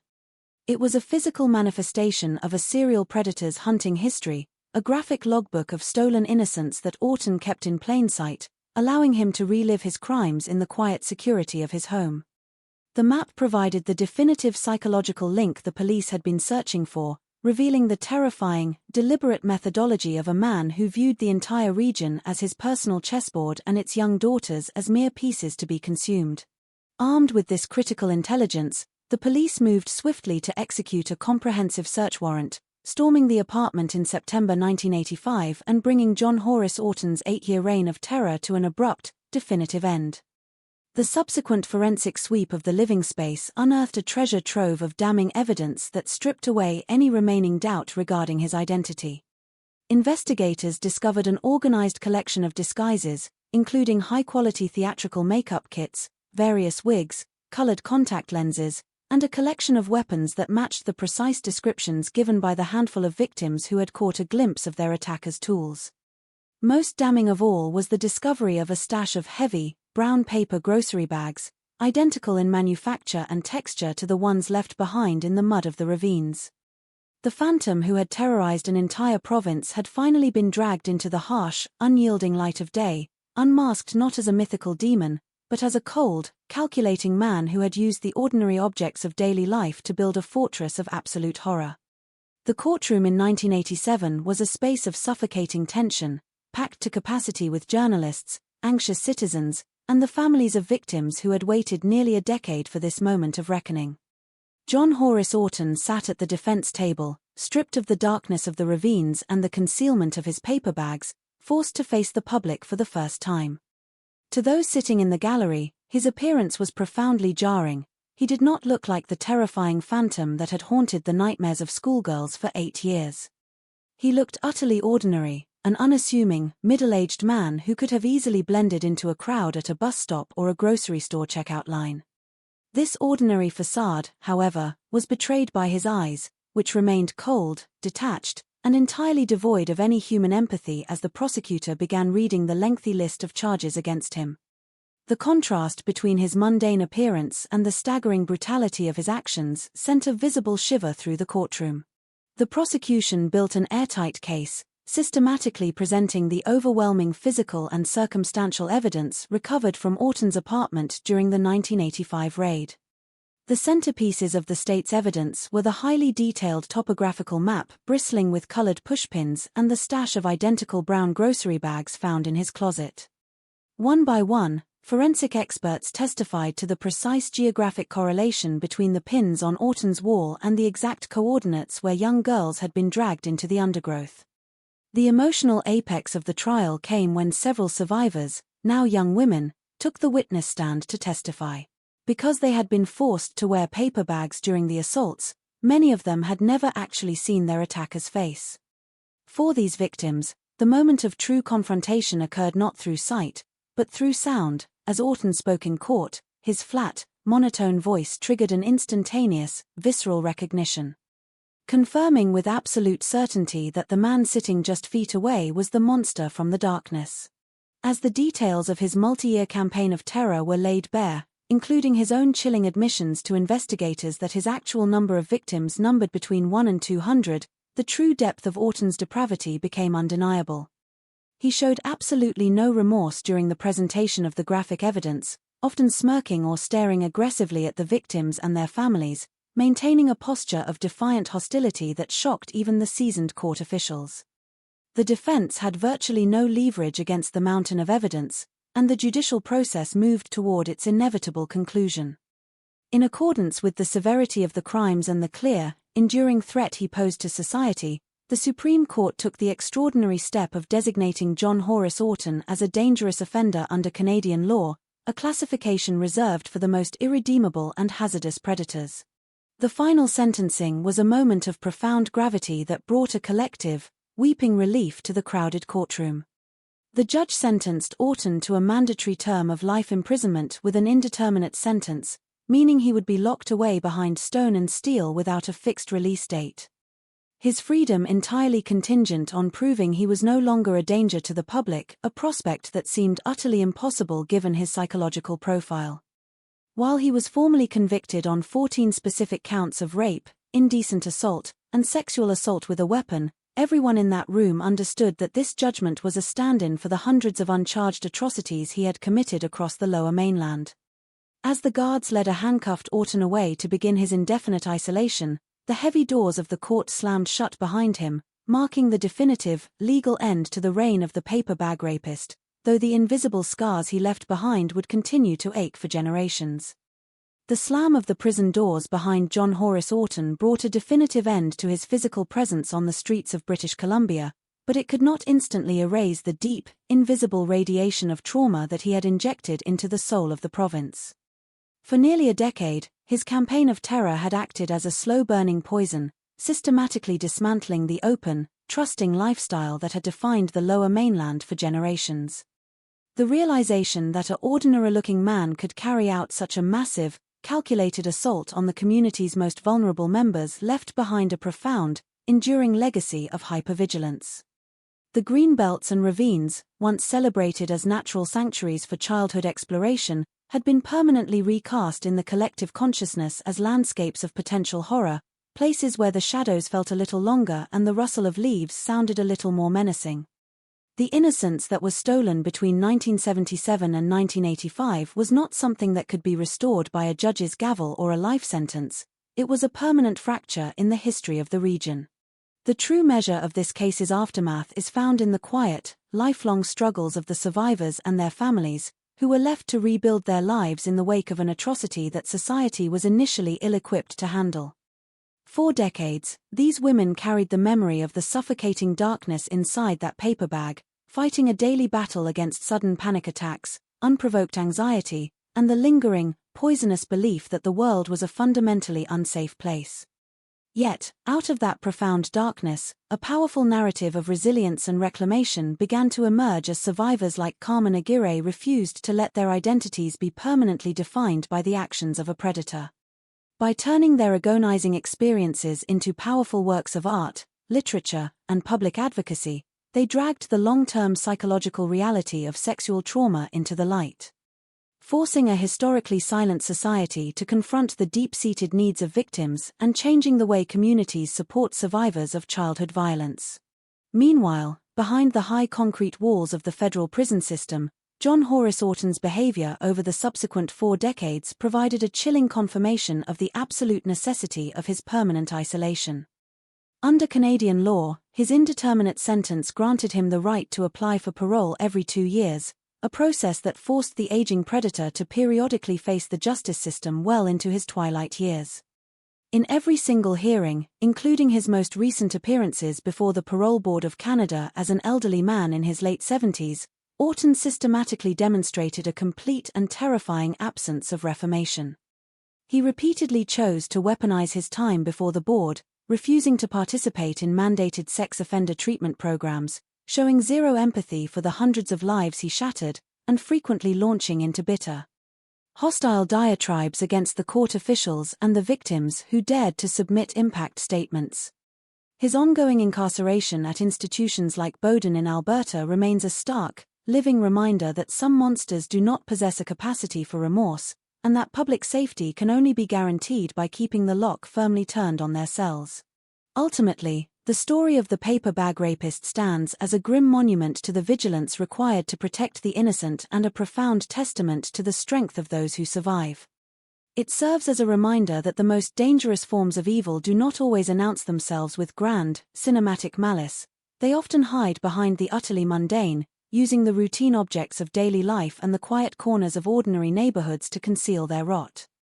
The legacy of this dark chapter in British Columbia's history is not the monster himself, who continues to wither away in the obscurity of a maximum security prison, but the enduring strength of the community that refused to be permanently broken by his shadow. By remembering the details of this case, society honors the courage of the young girls who found the strength to step out of the darkness of that crumpled paper bag, ensuring that their voices, their resilience, and their survival remain the final, definitive words on a decade of terror. The story of John Horace Orton, though legally concluded and physically confined to the maximum security wings of the Canadian correctional system, continues to serve as an indispensable case study for modern criminal psychology and systemic law enforcement evolution. The sheer scale of his evasion, lasting nearly a decade across a major metropolitan area, forced a profound and painful reckoning within the structures of Canadian policing, ultimately triggering a revolutionary overhaul in how serial predators are tracked, analyzed, and apprehended. Prior to the terror of the paper bag rapist, the concept of interjurisdictional cooperation was a theoretical luxury rather than an operational necessity, a bureaucratic flaw that Orton exploited with terrifyingly cold, calculated precision. The crisis he created became the tragic catalyst for the modernization of police databases, the standardization of cross-municipal communication, and the eventual creation of specialized behavioral science units dedicated to identifying the subtle, repetitive signatures of organized offenders before their victim counts could reach the catastrophic numbers seen in this case. Beyond the administrative and tactical shifts in law enforcement, the dark legacy of the paper bag attacks profoundly altered the cultural architecture of parenting and childhood autonomy across the Pacific Northwest, marking the definitive end of an era of unfettered, unmonitored youth. The psychological shockwave that rippled through British Columbia shattered the long-held myth that suburban greenbelts and provincial parks were inherently safe extensions of the family home, introducing a permanent cultural shift toward hypervigilance and protective surveillance. Generations of children raised in the decades following Orton's arrest grew up under a vastly different social code, one defined by the constant awareness of stranger danger, the strict enforcement of buddy systems, and the elimination of the solitary wandering shortcuts that had once been a rite of passage for school-aged youth. The physical landscape of the Lower Mainland itself was subtly modified, as municipalities cleared dense underbrush from public paths, installed security lighting in once dark ravines, and redesigned public spaces to ensure maximum visibility, effectively reshaping the geography of the suburbs to deny future predators the total concealment that Orton had so expertly weaponized. The enduring narrative of this dark chapter, however, does not belong to the predator withered by age behind the cold steel of a federal penitentiary, nor does it belong to the systemic failures that allowed his shadow to stretch so far for so long. The final, true legacy of the paper bag rapist saga is encapsulated in the unyielding resilience of the survivors, who transformed an experience of absolute, sightless vulnerability into an enduring testament of human endurance and vocal advocacy. By refusing to allow the suffocating darkness of a crumpled brown bag to be the definitive boundary of their lives, these women broke the deep social stigmas surrounding childhood sexual trauma, forcing a historically reticent society to listen to their truths and adapt its support systems accordingly. Their survival and eventual reclamation of their own narratives serve as a powerful, permanent reminder that even the most calculated, faceless malice cannot fully extinguish the light of human agency, ensuring that the final chapter of this long, agonizing history is written not in the ink of terror, but in the enduring spirit of justice and recovery. The profound transformations catalyzed by the hunt for John Horace Orton extended deep into the evolving framework of Canadian criminal law, setting major precedents for how the justice system treats highly prolific, non-lethal serial offenders. Before his landmark classification in 1987, the legal apparatus often struggled to permanently incapacitate predators who did not murder their victims, as standard sentencing guidelines often allowed for eventual release dates that failed to account for the deep, incurable nature of certain psychological pathologies. By invoking the dangerous offender designation and applying an indeterminate life sentence to a serial sexual assailant, the Supreme Court of Canada sent an unequivocal message to the entire nation that psychological destruction and the systematic erasure of childhood innocence would be treated with the same absolute severity as physical homicide. This landmark ruling effectively plugged a critical loophole in the penal system, ensuring that offenders who demonstrate a total, unyielding propensity to inflict severe psychological harm would never again be permitted to exploit standard parole timelines to return to their hunting grounds. This legal evolution simultaneously forced a massive paradigm shift within the medical and psychological communities regarding the identification, treatment, and long-term assessment of individuals suffering from severe sexual sadism and antisocial personality disorders. Orton's utter refusal to engage in any form of rehabilitation while incarcerated, coupled with his decades of escalating hostility during routine parole reviews, provided behavioral scientists with an invaluable, albeit chilling, longitudinal profile of a completely unrepentant predator. The data collected from his controlled interactions over 40 years within institutions like Bowdoin helped refine the empirical tools used by modern forensic psychologists to measure recidivism risk, moving the field away from subjective evaluations and toward highly standardized actuarial risk assessment protocols.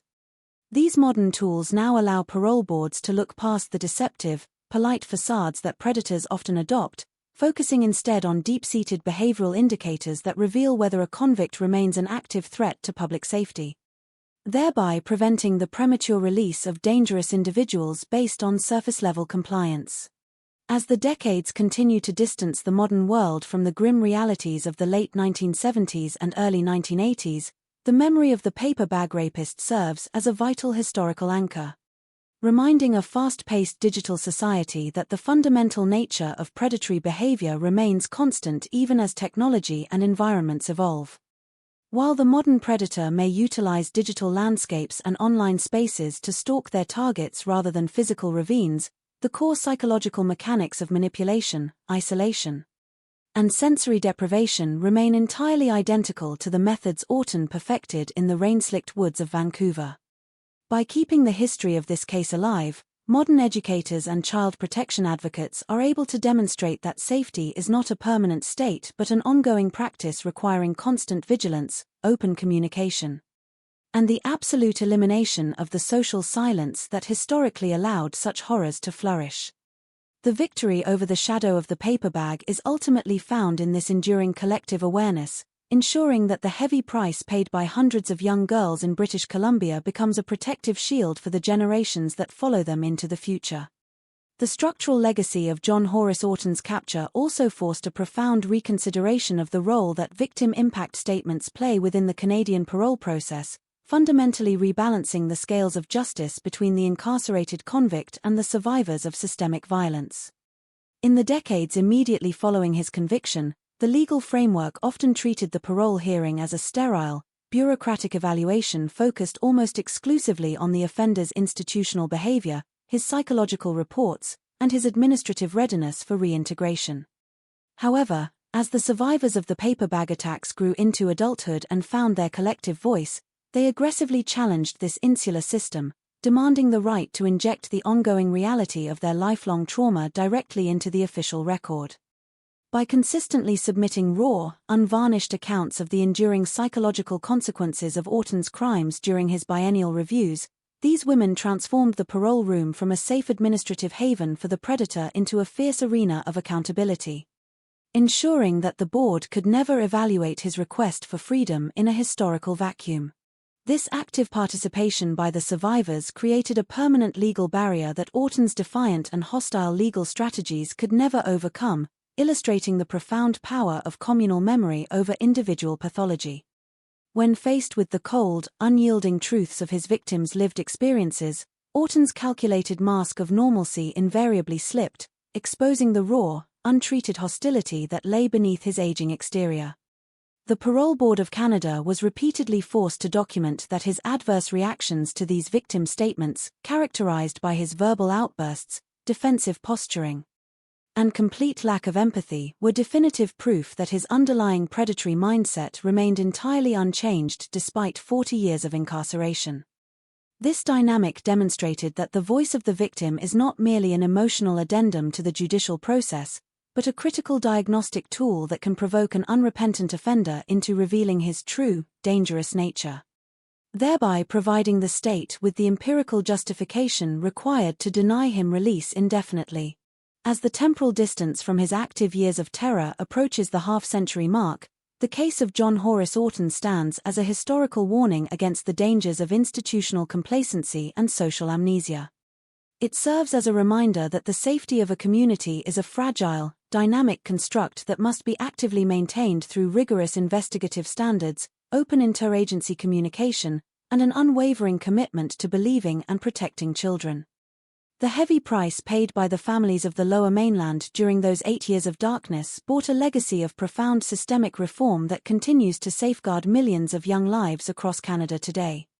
By ensuring that the details of his crimes, the mechanics of his evasion, and the ultimate triumph of his victims remain explicitly documented, society guarantees that the shadow of the paper bag can never rise again from the wet ravines of the Pacific Northwest, leaving the memory of his victims as the final, enduring monument of a battle won against a faceless evil.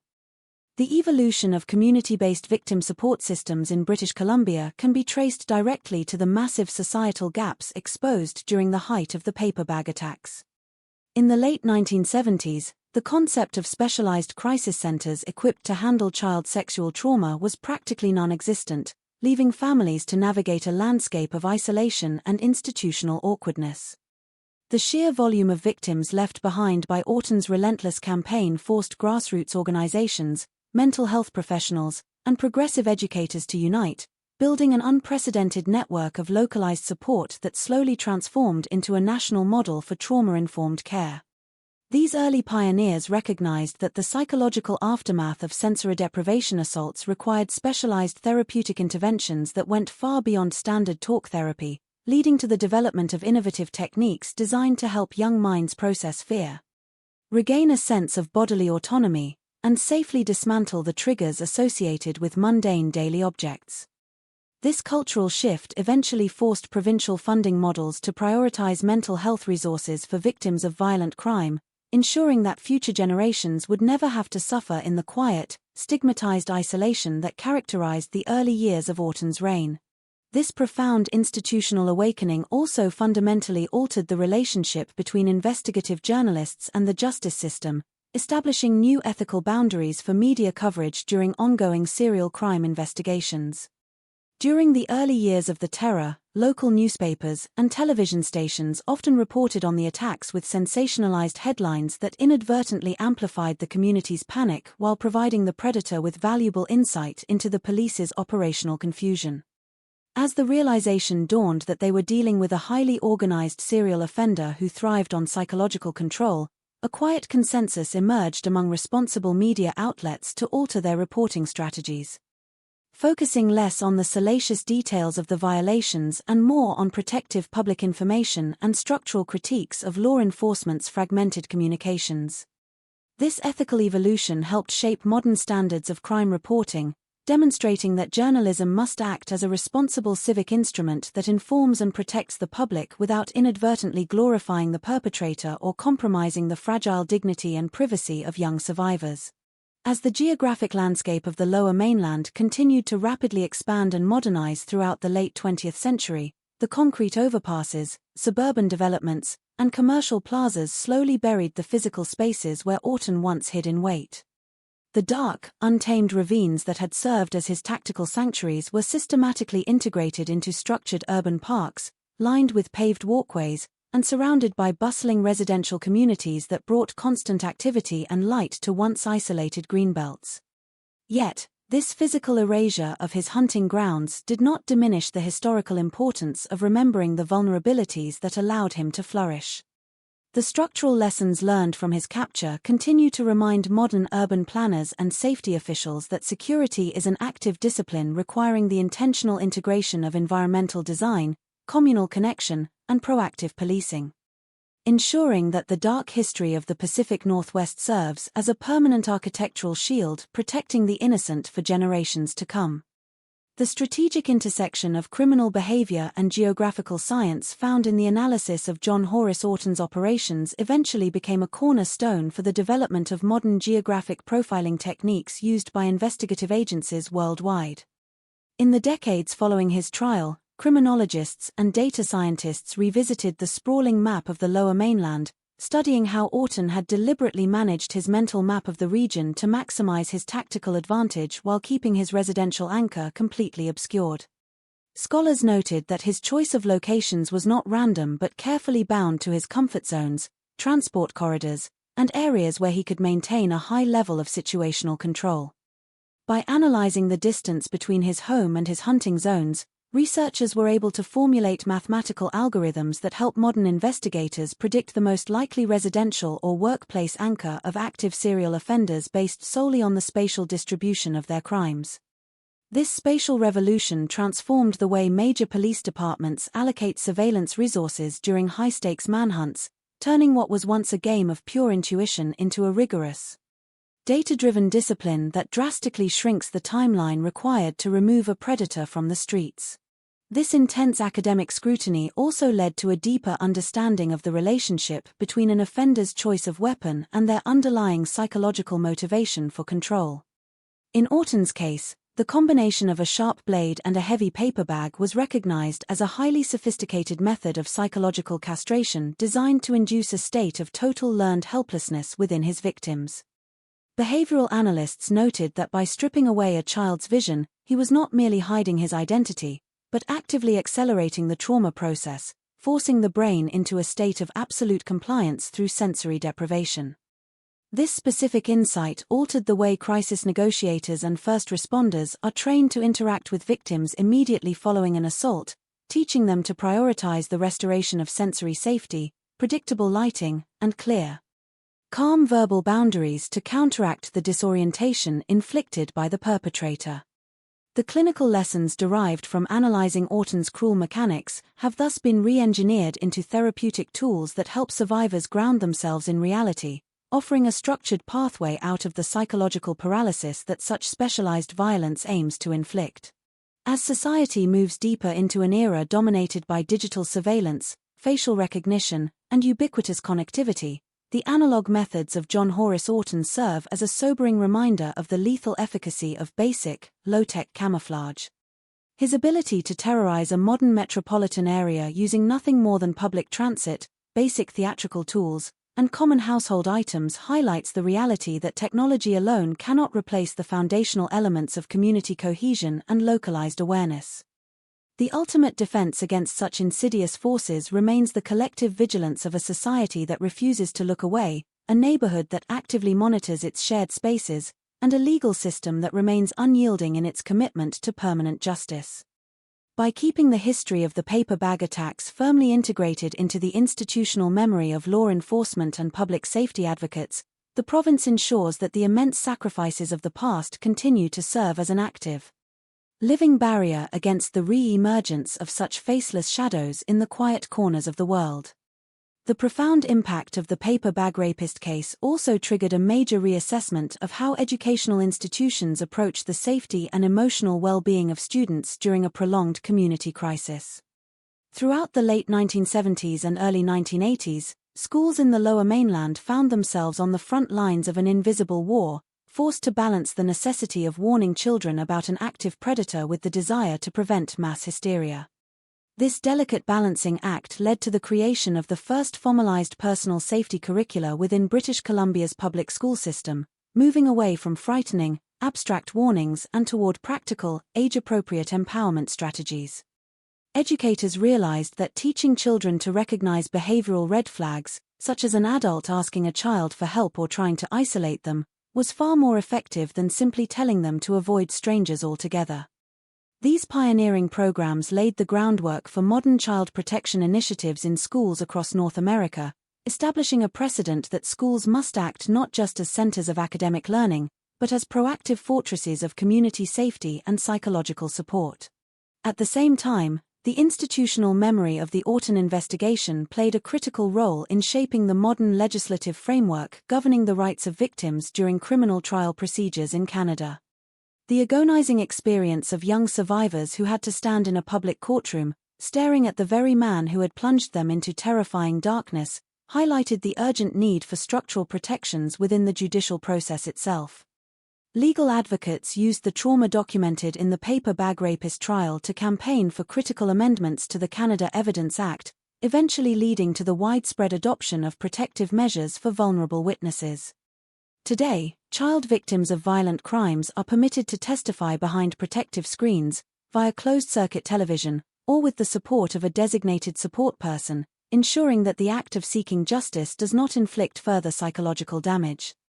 This evolution of courtroom mechanics represents a monumental victory for victim advocacy, directly transforming a system that once inadvertently re-traumatized the innocent into an environment that respects their dignity and protects their fragile psychological boundaries. As the physical markers of John Horace Orton's crimes continue to fade into the history of the Pacific Northwest, the enduring resilience of the affected families remains the true emotional anchor of this historical narrative. The parents who endured the unimaginable guilt of that era, the siblings who grew up under the shadow of a fractured household, and the survivors who fought their way back from the brink of absolute despair, have collectively woven a legacy of profound strength that outshines the malice of their attacker. Their shared determination to turn a decade of terror into a catalyst for systemic reform, legal modernization, and psychological healing has ensured that the Lower Mainland did not remain defined by the fear he sought to instill. The ultimate defeat of the predator is found not merely in his permanent isolation behind prison walls, but in the vibrant, open, and vigilant community that rose from the ashes of his campaign, proving that the bond of collective care is infinitely stronger than the faceless evil that once stalked the rain-slicked paths of the forest. The systemic reconfiguration of the Canadian prison network's maximum security operations in Western Canada can also be viewed as a direct response to the unique management challenges posed by non-rehabilitative, high-profile predators like John Horace Orton. When he was entered into the federal penitentiary system under the dangerous offender status, traditional corrections models were primarily oriented around the concepts of behavioral modification, eventual social reintegration, and vocational training for inmates. However, Orton's total psychological resistance to authority, combined with his disturbing tendency to openly boast about the true scale of his uncharged crimes, forced institutional administrators to develop stricter classification protocols designed to isolate highly toxic individuals from the general inmate population. Corrections officials realized that certain highly organized serial offenders do not merely refuse treatment, they actively seek to manipulate the prison environment, using their notoriety to exert psychological control over younger inmates and staff members alike. This realization led to the implementation of heightened security measures at facilities like the Bowdoin Institution, where Orton's daily movements, communications, and access to external media were tightly regulated to ensure he could never again project his predatory influence beyond his immediate cell block. This long-term institutional containment simultaneously provided an important sociological mirror reflecting Canada's shifting attitudes toward the concept of restorative justice versus public protection over a 40-year period. During the initial years of Orton's incarceration, the prevailing political and cultural discourse across the country leaned heavily toward humanistic prison reforms that emphasized the potential for change in even the most deviant individuals. As the decades advanced and Orton continuously demonstrated an absolute lack of remorse during his biennial parole hearings, public opinion and legislative policy shifted toward a more pragmatic, protective stance that prioritized the safety of innocent citizens above an offender's right to liberty. This cultural hardening was not born out of blind vengeance, but rather out of a realistic, empirical understanding of antisocial pathology, as documented in Orton's own hostile files, proving that the state has a fundamental moral obligation to permanently neutralize threats that cannot be cured. The refusal of successive parole boards to grant him even the most basic forms of day release reflected this refined societal consensus, establishing a clear standard that true justice must remain unyielding when confronted with a lifetime of unrepentant malice. As the physical environment of British Columbia continues to evolve under the pressure of 21st-century urbanization, the historical memory of the paper bag attacks serves as a vital touchstone for grassroots safety organizations that monitor local greenbelts and suburban infrastructure. The modern community watches that patrol the neighborhoods of Surrey, Burnaby, and North Vancouver today are built on the organizational lessons learned during the terrifying years when the police were hunting an invisible ghost. These modern groups utilize real-time communication networks, shared digital maps, and coordinated community alerts to ensure that any unusual behavior near schools or parks is instantaneously documented and investigated, effectively preventing the kind of localized isolation that Orton used to corner his victims. By transforming the historical trauma of the past into a structured framework of contemporary public awareness, the people of the Lower Mainland have built an active human shield that protects their families, ensuring that the legacy of those who suffered under the shadow of the predator is a future defined by unbreakable collective safety. The deep psychological scarring inflicted upon the collective consciousness of the Lower Mainland also sparked a profound reassessment of the relationship between urban wilderness and civic architecture within the framework of modern city planning.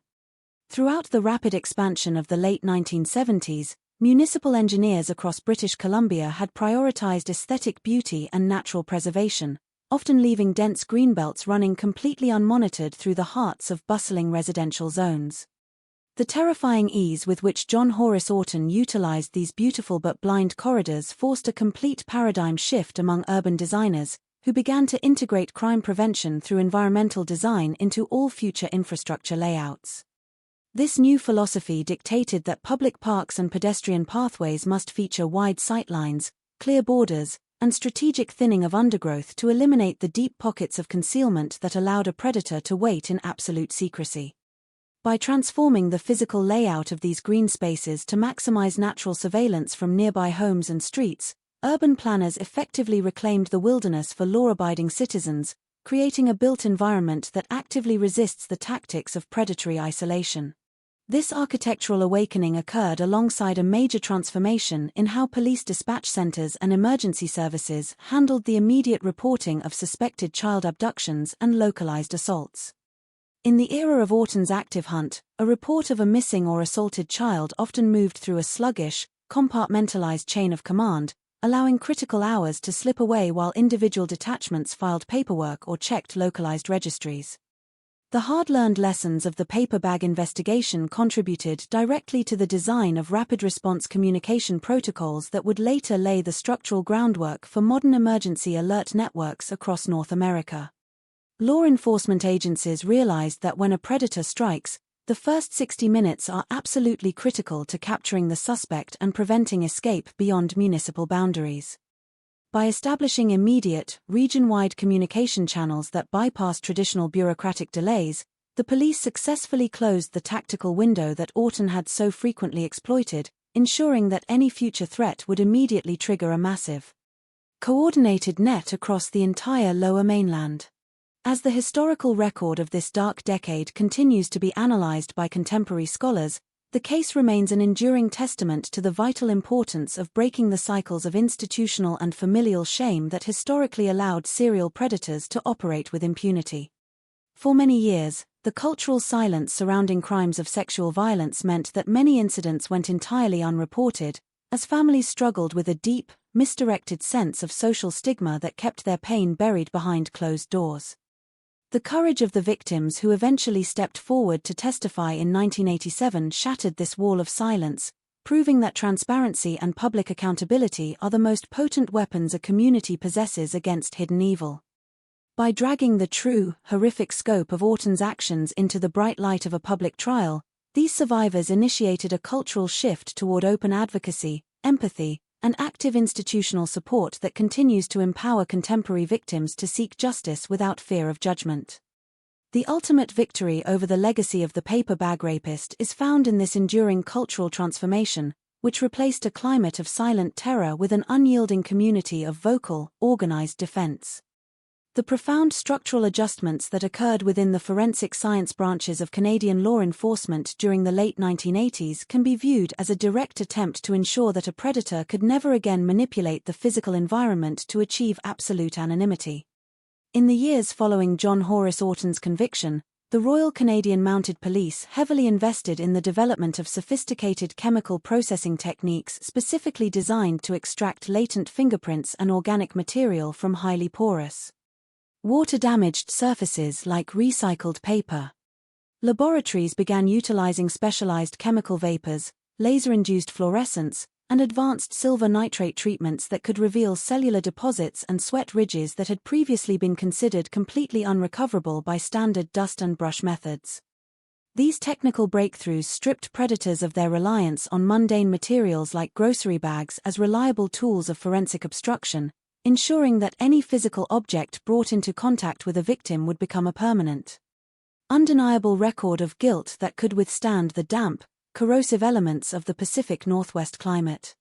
This technological revolution occurred in tandem with a deep, systemic reassessment of the way child protective services and family law practitioners supported families dealing with the long-term, multi-generational fallout of localized serial crimes. Social workers and family therapists across British Columbia began to recognize that the trauma of a prolonged community crisis did not simply vanish once the perpetrator was placed behind bars, it often settled into the domestic rhythms of a home, manifesting as intense parental overprotectiveness, severe behavioral regressions in children, and an enduring sense of household instability. This understanding led to the implementation of comprehensive, family-centered therapeutic frameworks that treated the entire domestic unit as an interconnected system in need of specialized healing and structural stabilization. By providing parents with the specific psychological tools needed to manage their own profound guilt and anxiety, these programs prevented the toxic transmission of fear from mother and father to child, ensuring that the legacy of the predator did not mutate into a permanent cycle of generational trauma within the community. As the physical landscape of the Lower Mainland enters a new era of dense, high-tech urban integration, the historical memory of the paper bag attacks remains an essential touchstone for the ongoing dialogue surrounding public safety, individual privacy, and civic responsibility.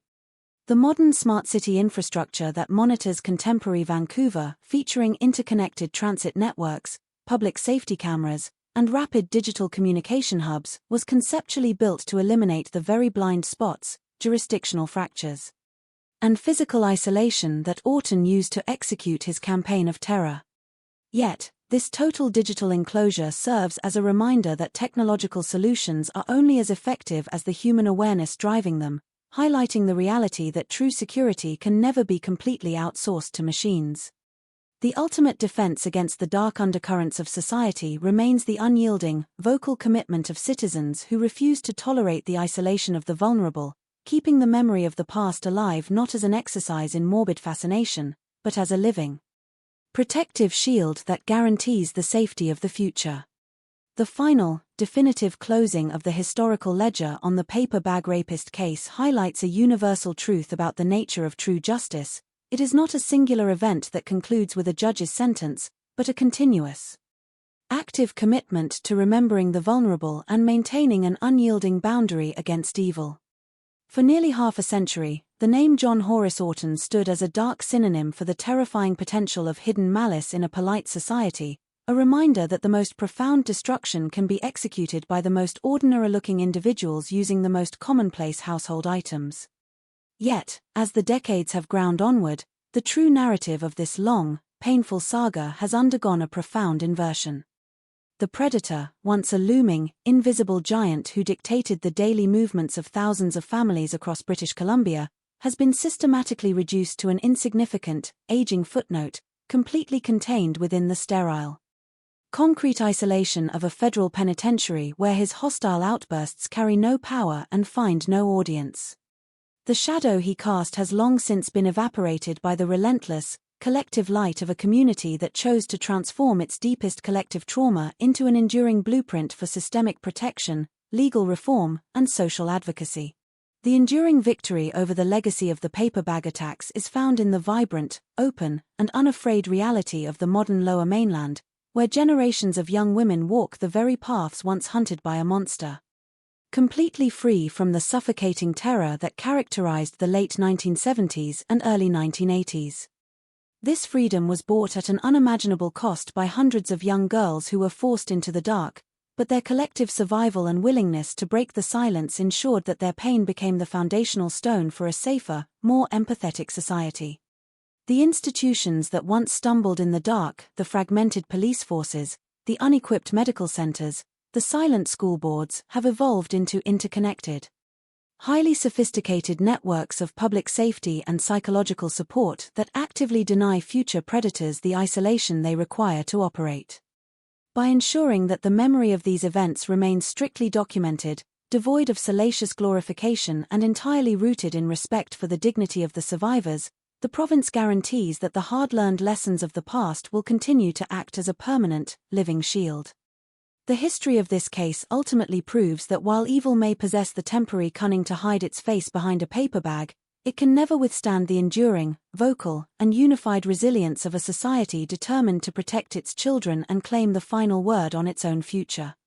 Looking back at the entire historical journey spanning nearly 50 years, the true conclusion of the paper bag rapist case lies not within the concrete walls of the federal penitentiary, but in the complete awakening of the community's awareness regarding the empowerment and autonomy of future generations. The costly lessons learned from the crimes of John Horace Orton fundamentally reshaped how society views safety, moving away from a reliance on fear or isolating avoidance and toward a foundation of knowledge, transparency, and tight-knit civic cohesion. Today's generation of parents and educators has completely transformed their approach to equipping children with self-protection skills, shifting from vague warnings about strangers to profound education about bodily boundaries, the right to speak out, and the vital importance of trusting one's personal intuition. It is this systemic shift that completely neutralized the most dangerous weapon Orton ever possessed, which was the silence, confusion, and baseless shame that have historically served as the breeding ground for predators hiding beneath a veneer of ordinary politeness. This generational shift has simultaneously established a new ethical standard in how criminological archives are maintained and accessed, where the identities and perspectives of the survivors are celebrated as symbols of redemptive strength, while the perpetrator is entirely stripped of any opportunity to be romanticized or turned into a dark legend in popular history. Modern research on this case within police academies and sociology universities across North America no longer focuses on the cunning nature of the killer's evasion methods, but rather analyzes the miraculous recovery process of the community and the immense contributions of the victims in driving judicial reform. The women who were once pushed into the darkness of that paper bag have now fulfilled their historical mission, not only overcoming their personal agony but also leaving behind a magnificent legacy of courage, transforming psychological scars into guiding lighthouses for legal and social welfare institutions in the new era. As the final chapters of this chronicle are brought to a close, the Lower Mainland of Vancouver no longer carries the memory of an era suffocated by invisible fear beneath the rainy skies, but stands proudly as a living testament to the power of solidarity and an unyielding commitment to justice. The indeterminate life sentence handed to Orton remains a decisive declaration by the law that those who trample upon the innocence of young children and shatter the peace of society will be permanently excised from the civilized world, with no chance of leniency or negotiation. The laughter of children echoing along the lush pathways of waterfront parks, and the forested trails illuminated by lights and the watchfulness of a connected community, serve as the most definitive answer, marking the final and absolute victory over the darkness the perpetrator desperately tried to sow, ensuring that the light of safety, freedom, and compassion will forever remain an invaluable and enduring asset for generations to come. The definitive archival closure of John Horace Orton's case file has also allowed modern criminologists to establish a comprehensive framework for analyzing the long-term containment of geriatric serial predators within the federal penal system. As the decades advanced and the physical capacity of the offender deteriorated with age, the institutional focus shifted from active threat mitigation to the resource-intensive management of an elderly inmate who remained psychologically unchanged.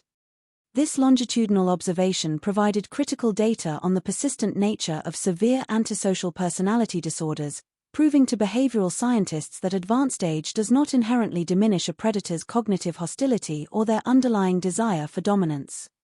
By meticulously documenting Orton's interactions, psychological evaluations, and ongoing refusal to accept moral responsibility well into his final years, corrections experts have refined their administrative strategies for handling aging dangerous offenders, ensuring that medical leniency or compassionate release protocols are never mistakenly applied to individuals who pose a permanent, unchanging threat to public safety. This empirical understanding has directly influenced the development of advanced training modules for parole board members, giving them the analytical depth required to evaluate the subtle, manipulative behaviors often exhibited by long-term convicts during their twilight years. The institutional records from Orton's final hearings demonstrated that a geriatric predator may adopt a fragile, compliant exterior to elicit systemic sympathy while maintaining a rigid, unrepentant core beneath the surface. By utilizing these documented behavioral patterns, modern evaluation panels are trained to look past the physical frailties of age, focusing instead on objective indicators of cognitive risk, empathy metrics, and past therapeutic compliance to make their determinations. This rigorous, evidence-based approach ensures that the protective barriers established by the dangerous offender designation remain completely unyielding, safeguarding the community from the premature release of highly calculated individuals who have simply traded physical aggression for psychological defiance. Ultimately, the complete neutralization of John Horace Orton's shadow stands as an enduring monument to the triumph of collective civic resilience over individual pathology. The transformation of the Lower Mainland from a landscape gripped by an invisible, faceless terror into a model of modern, safe, and transparent urban living serves as an inspiring blueprint for communities worldwide confronting the aftermath of systemic violence.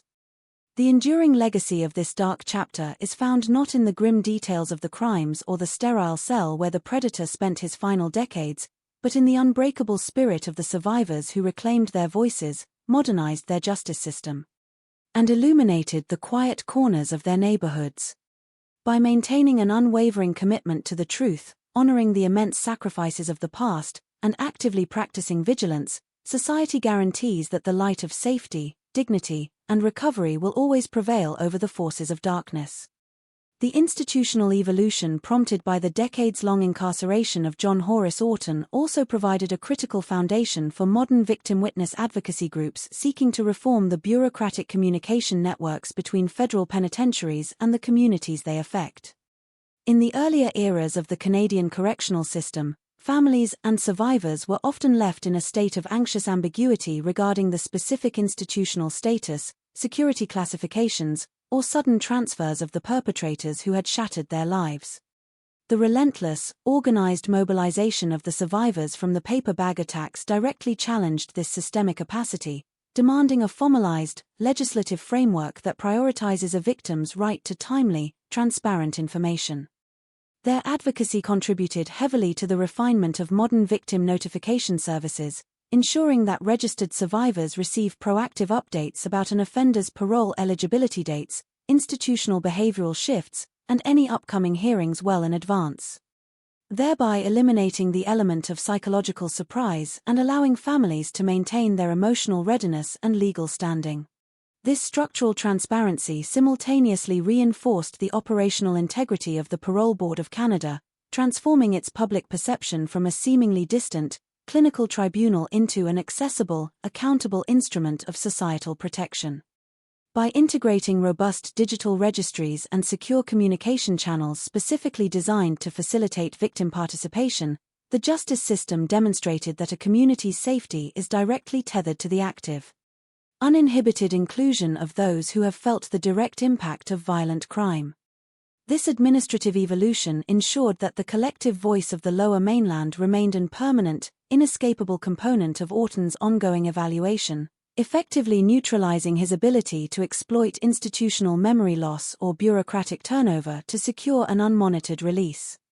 The meticulous preservation of these victim-centered protocols established an enduring administrative standard, proving that the legal system must remain just as organized, vigilant, and interconnected as the public it is sworn to defend. As the physical markers of the 20th century dissolve into a highly digitized future, the historical narrative of this case serves as an irreplaceable intellectual defense against the dangerous rise of revisionist history and true crime sensationalism. By maintaining a highly rigorous, fact-based public record that centers entirely on the systemic improvements, forensic breakthroughs, and immense bravery of the survivors, educators ensure that the grim realities of the past are never cheapened for transient entertainment. The true mastery over the terror of the paper bag rapist is found in this intentional preservation of historical dignity, which refuses to grant the offender the dark celebrity he sought, while ensuring that his victims are remembered not by the vulnerability of their encounters, but by the absolute, transformative power of their survival. Through this enduring dedication to truth and collective protection, the province of British Columbia stands as a permanent fortress of safety, ensuring that the shadows of the past remain entirely contained by the brilliant, unwavering light of justice.